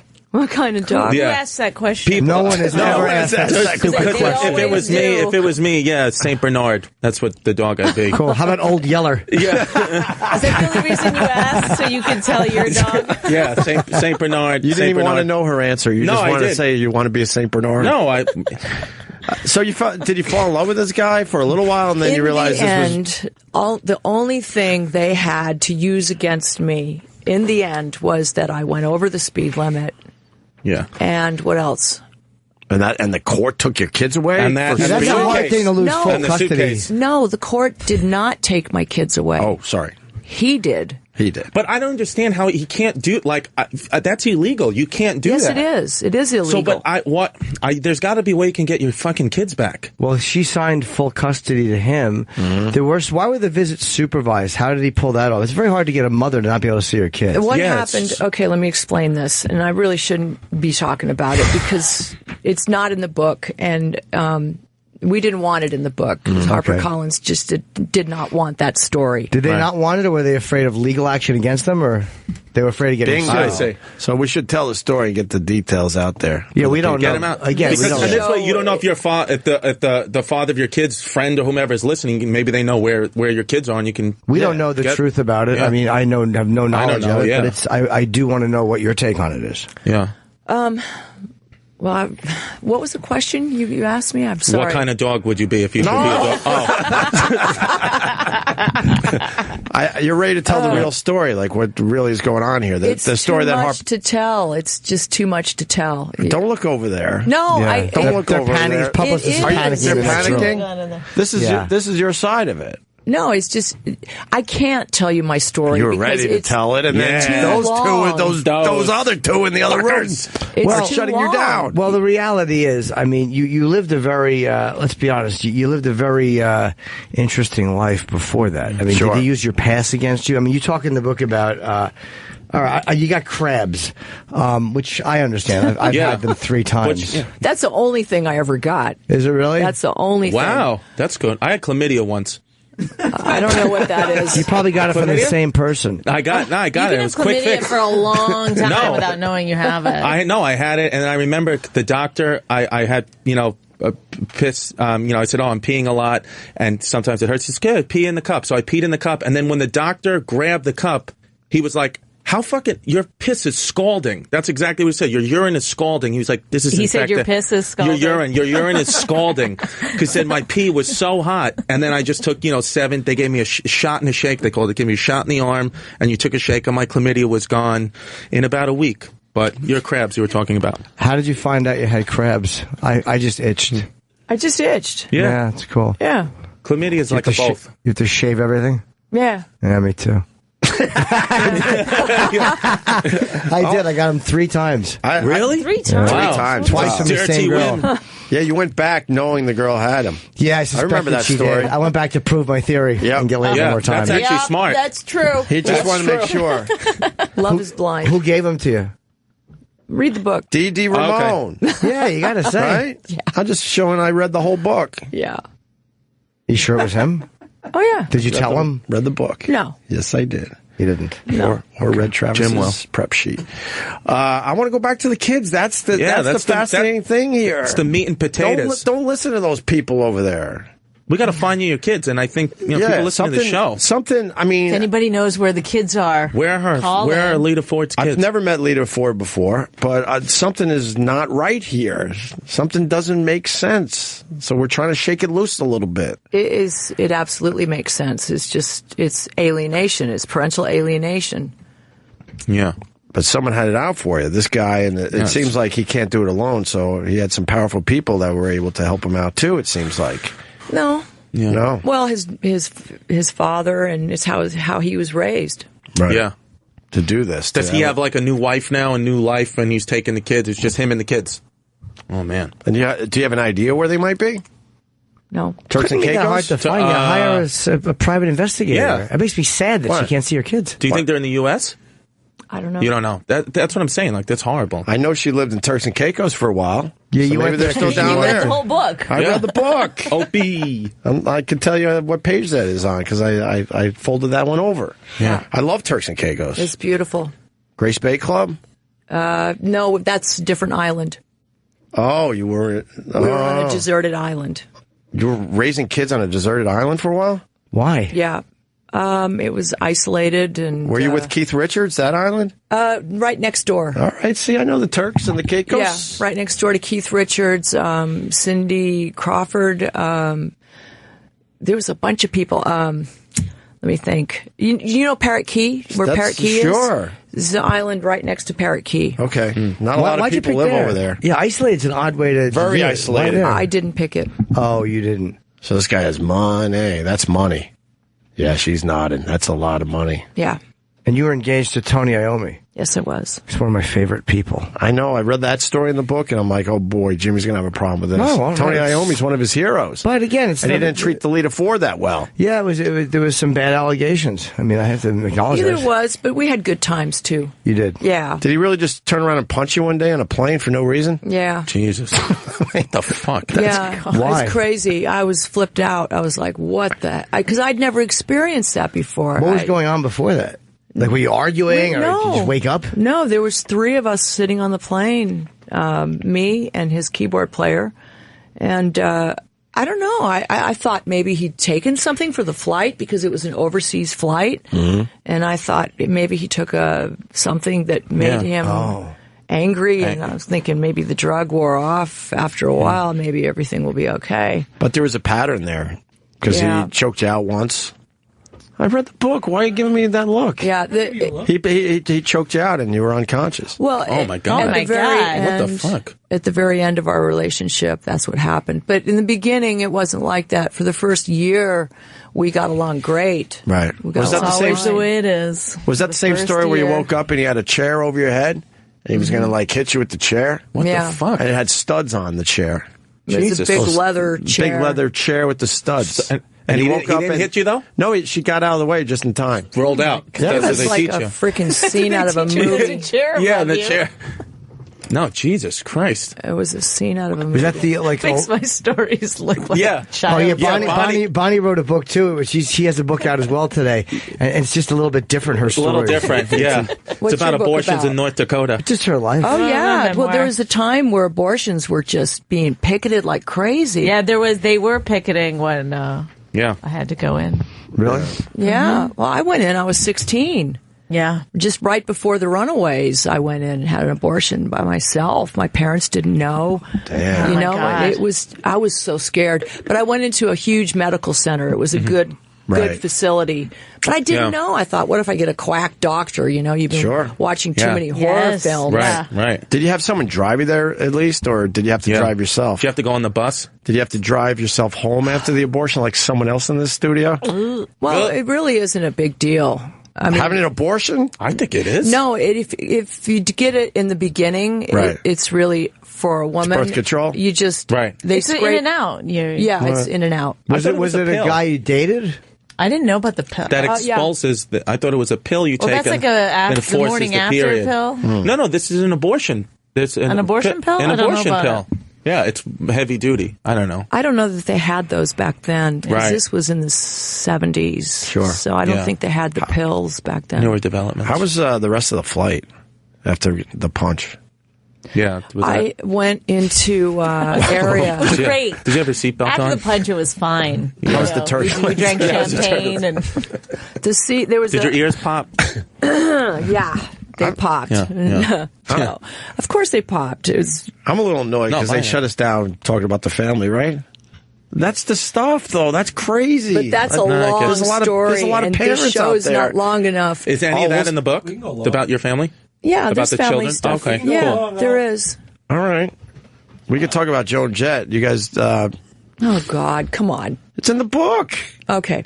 Talk about the Runaways. The Runaways. That's in the that book. was a big band, obviously. Yeah, the Runaways were in the. And it seems like there's some. first band. There's some. I don't know what it is. Hard Bad feelings, blood with bad the management, blood. maybe with Joan's management. You kind of indicate that they were not being very kind to you, and they've mentioned a reunion, right? And they're saying that that's just in the other women want that, but Joan doesn't, and they seem like they're not being too nice. Well, about it. supposedly Joan's saying they want a reunion so they could pay their bills. That's not nice to say, Lita Ford. What? Who wants a reunion? That you guys want the reunion more than she. She doesn't really need so we can or pay want. our bills. That's what. So that's what my bills are paid. That's what the management's saying. Joan's management. Obviously, they're taking a shot. Like they're saying they want a reunion so they could pay their bills. Oh. And Joan Jett, Joan Jett's basically like, I don't need to do that shit. Oh well, yeah. Yeah. I don't know. I really don't know. Yeah. And that's not. Is that from the book or is that just? I don't talk to Joan, so I don't know. But you guys would you would put your differences aside in a second for a runaway reunion, right? I think the timing is right now for a reunion. Sure. You know, and a couple years ago it would have been great. You know, I would definitely love it. It would be awesome. Have you tried to make it happen? AC/DC, they got back together. All these great bands are getting back together and going out there and playing to these huge mass people, audiences. Yeah. A lot of bands from like the 80s are doing it now. It's like it's retro and it's very, it's huge. And it's huge. I mean, God, watch some of the AC/DC videos and the audience. Well, Guns N' Roses is pulling it together. If they can do it, they're finally doing it. Anybody can get back together with Guns N' Roses. Did AC/DC really ever go away, though? They kind of took some time here and there, but yeah. They were gone for a long time. Were they? I'm trying to remember. One of the, I think it was the guitar player that has some kind of No, his brother. Maybe he was one of the, not Angus, but Malcolm. Malcolm Young, right. Malcolm has some problems. He's got dementia. And then you had the other guy that, I don't know what the hell was going on with him. Phil Rudd, Phil Rudd had some issues. Yeah. So. No relation to Paul Rudd. Right. But they're still kicking ass. No problem. They're still kicking ass out there, man. Just tearing it up.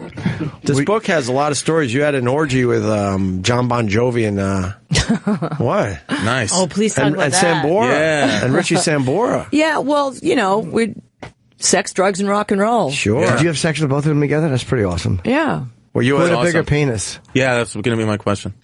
You got to go Johnny Read B. the book. You got to go Sambora on that, right? I say Bon Jovi. Read the book. Sambora's but you got to tell somebody, dude. I want to know who had a bigger penis. I will read the book, but that will get me into the book because I'm dying to know. I'm starting to learn how to do this from her because I told every single story that I had. Oh, you did? Yeah, people will buy that. That doesn't. I've written books. That doesn't make people not want to buy it. She would have told the kid's story. I'm telling you right now, Lita Ford. She would have had no problem telling that story. Whatever you want. Yeah, you're not going to make people not want to buy your book by telling. No one's going to go, we heard it all. It's just, there's always more details in the book. Oh, yeah.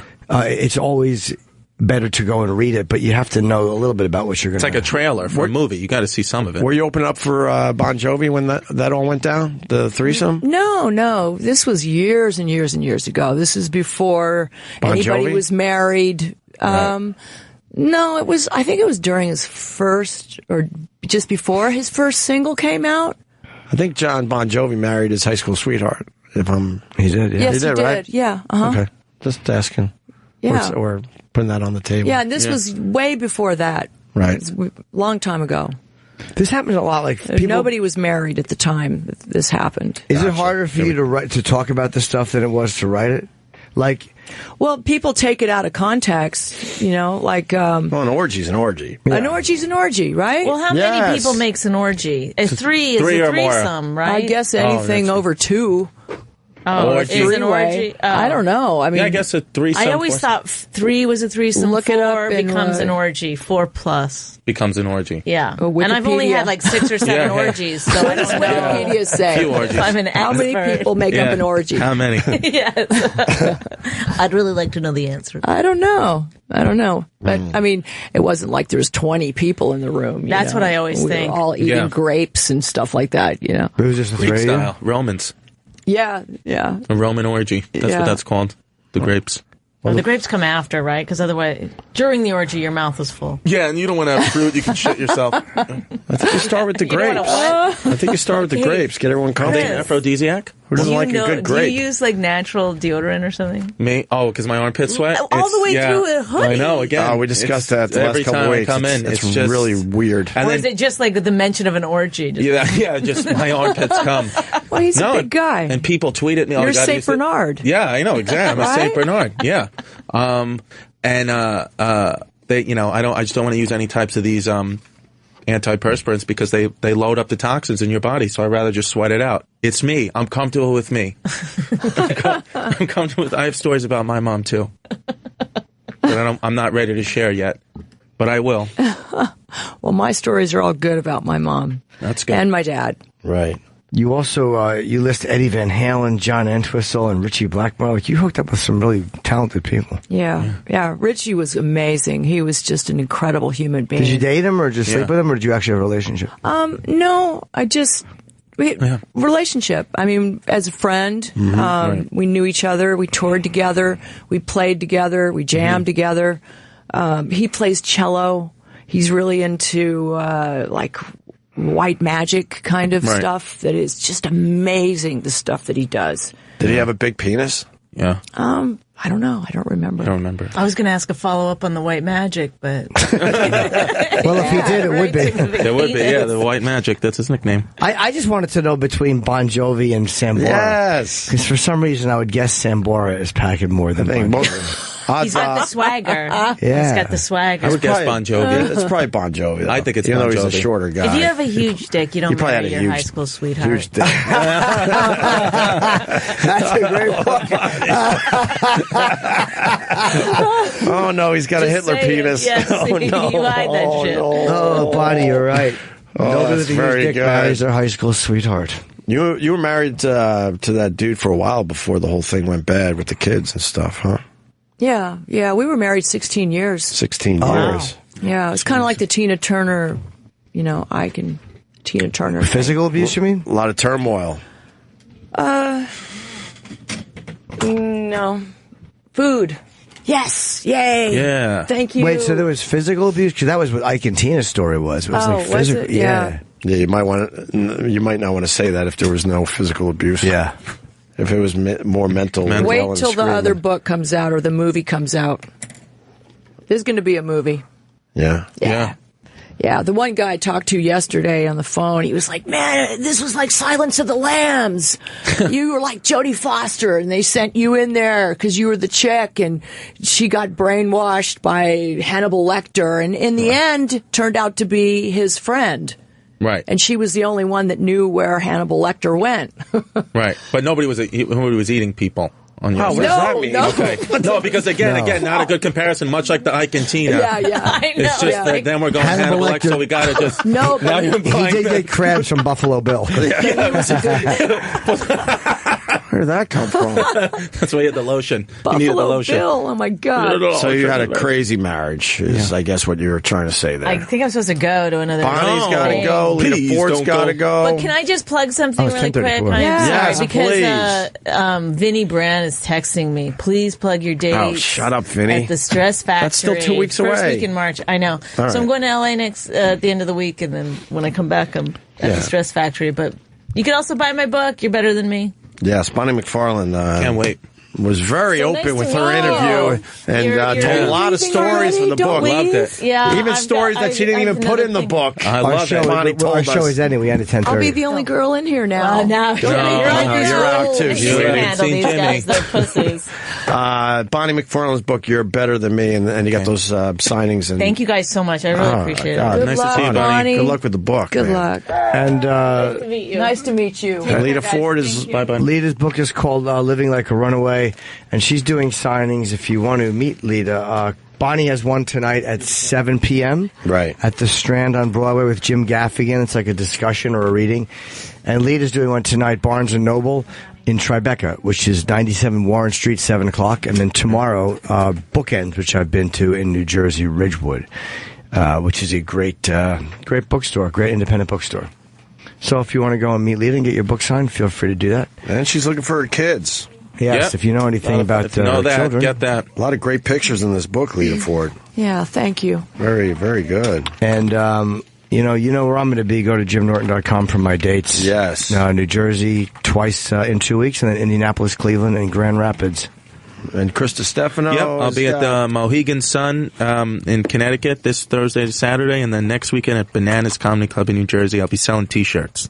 Very cool. Mohegan Sun's awesome. Yeah, I love it there. It's such a beautiful You like place. that place, right? Yeah, really Love, nice. good spot. All right, I don't know what really happened here, but this looks like it's going to be a good read, Lita Ford. Yeah, It is. Living Like Find a out. Runaway, a memoir. Yeah. Bon Jovi Dick. Bon Jovi. It doesn't Dick. talk about Bon Jovi. You hook up with Rick Astley ever? I'm sorry? Rick Astley? I don't know who that is. What's his name? Rick Astley. Ashley. Ashley? Is it Rick Astley? Astley? I think, I thought it was right? Astley. The Rick Roll. I don't know who that is. The Rick Roll Never gonna guy. Rick Roll. Never gonna let you down. Come on, you I know don't it. know him. Rick, you never hooked up with Wait. Rick Roll? I know the song. All right. Oh, you do. Okay, that's it. Who else that I know?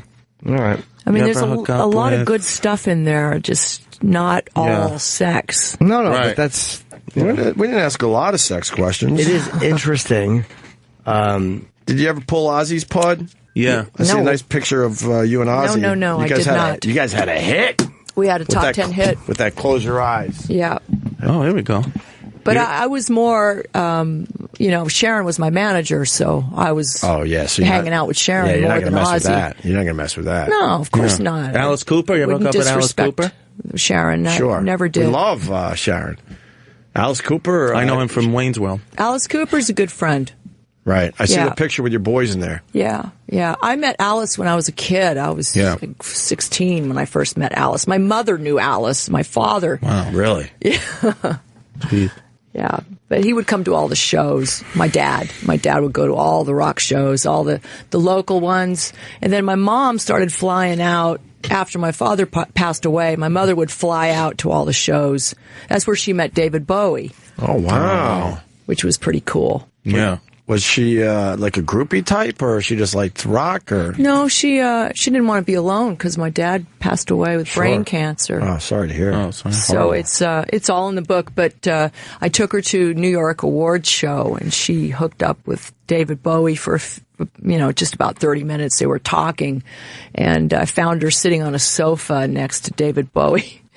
And she has good taste. Right. Did she hook up with him? Hook up with him or just chat? You might want to hooking up. Yeah, you might not want to say hooked up. Yeah. No, they were just talking. That's all. It was at the award show, and she said he wanted an orange juice. So she went to get him an orange juice.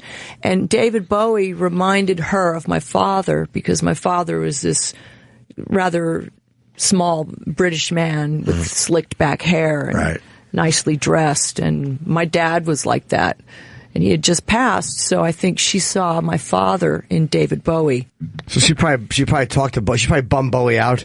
She's probably like, my husband just passed away, and Dave was like, oh no. My mother wasn't like that. So these drugs kick in quicker. Yeah. No, she wasn't like that at all. Right. She was 100% a lady. Very good. Okay. All right, we should go. Yes, our show has ended. Yes, it has. Living Like a Runaway, and Bonnie's book is out as well today. You're Better Than Me. Right. So, and we've plugged the signings, and so let's get the hell out of here. All right. Thank you, Lita Ford. Thank you. Nice to meet you, Lita. And thank you to Bonnie as well. Absolutely. We'll see you guys tomorrow.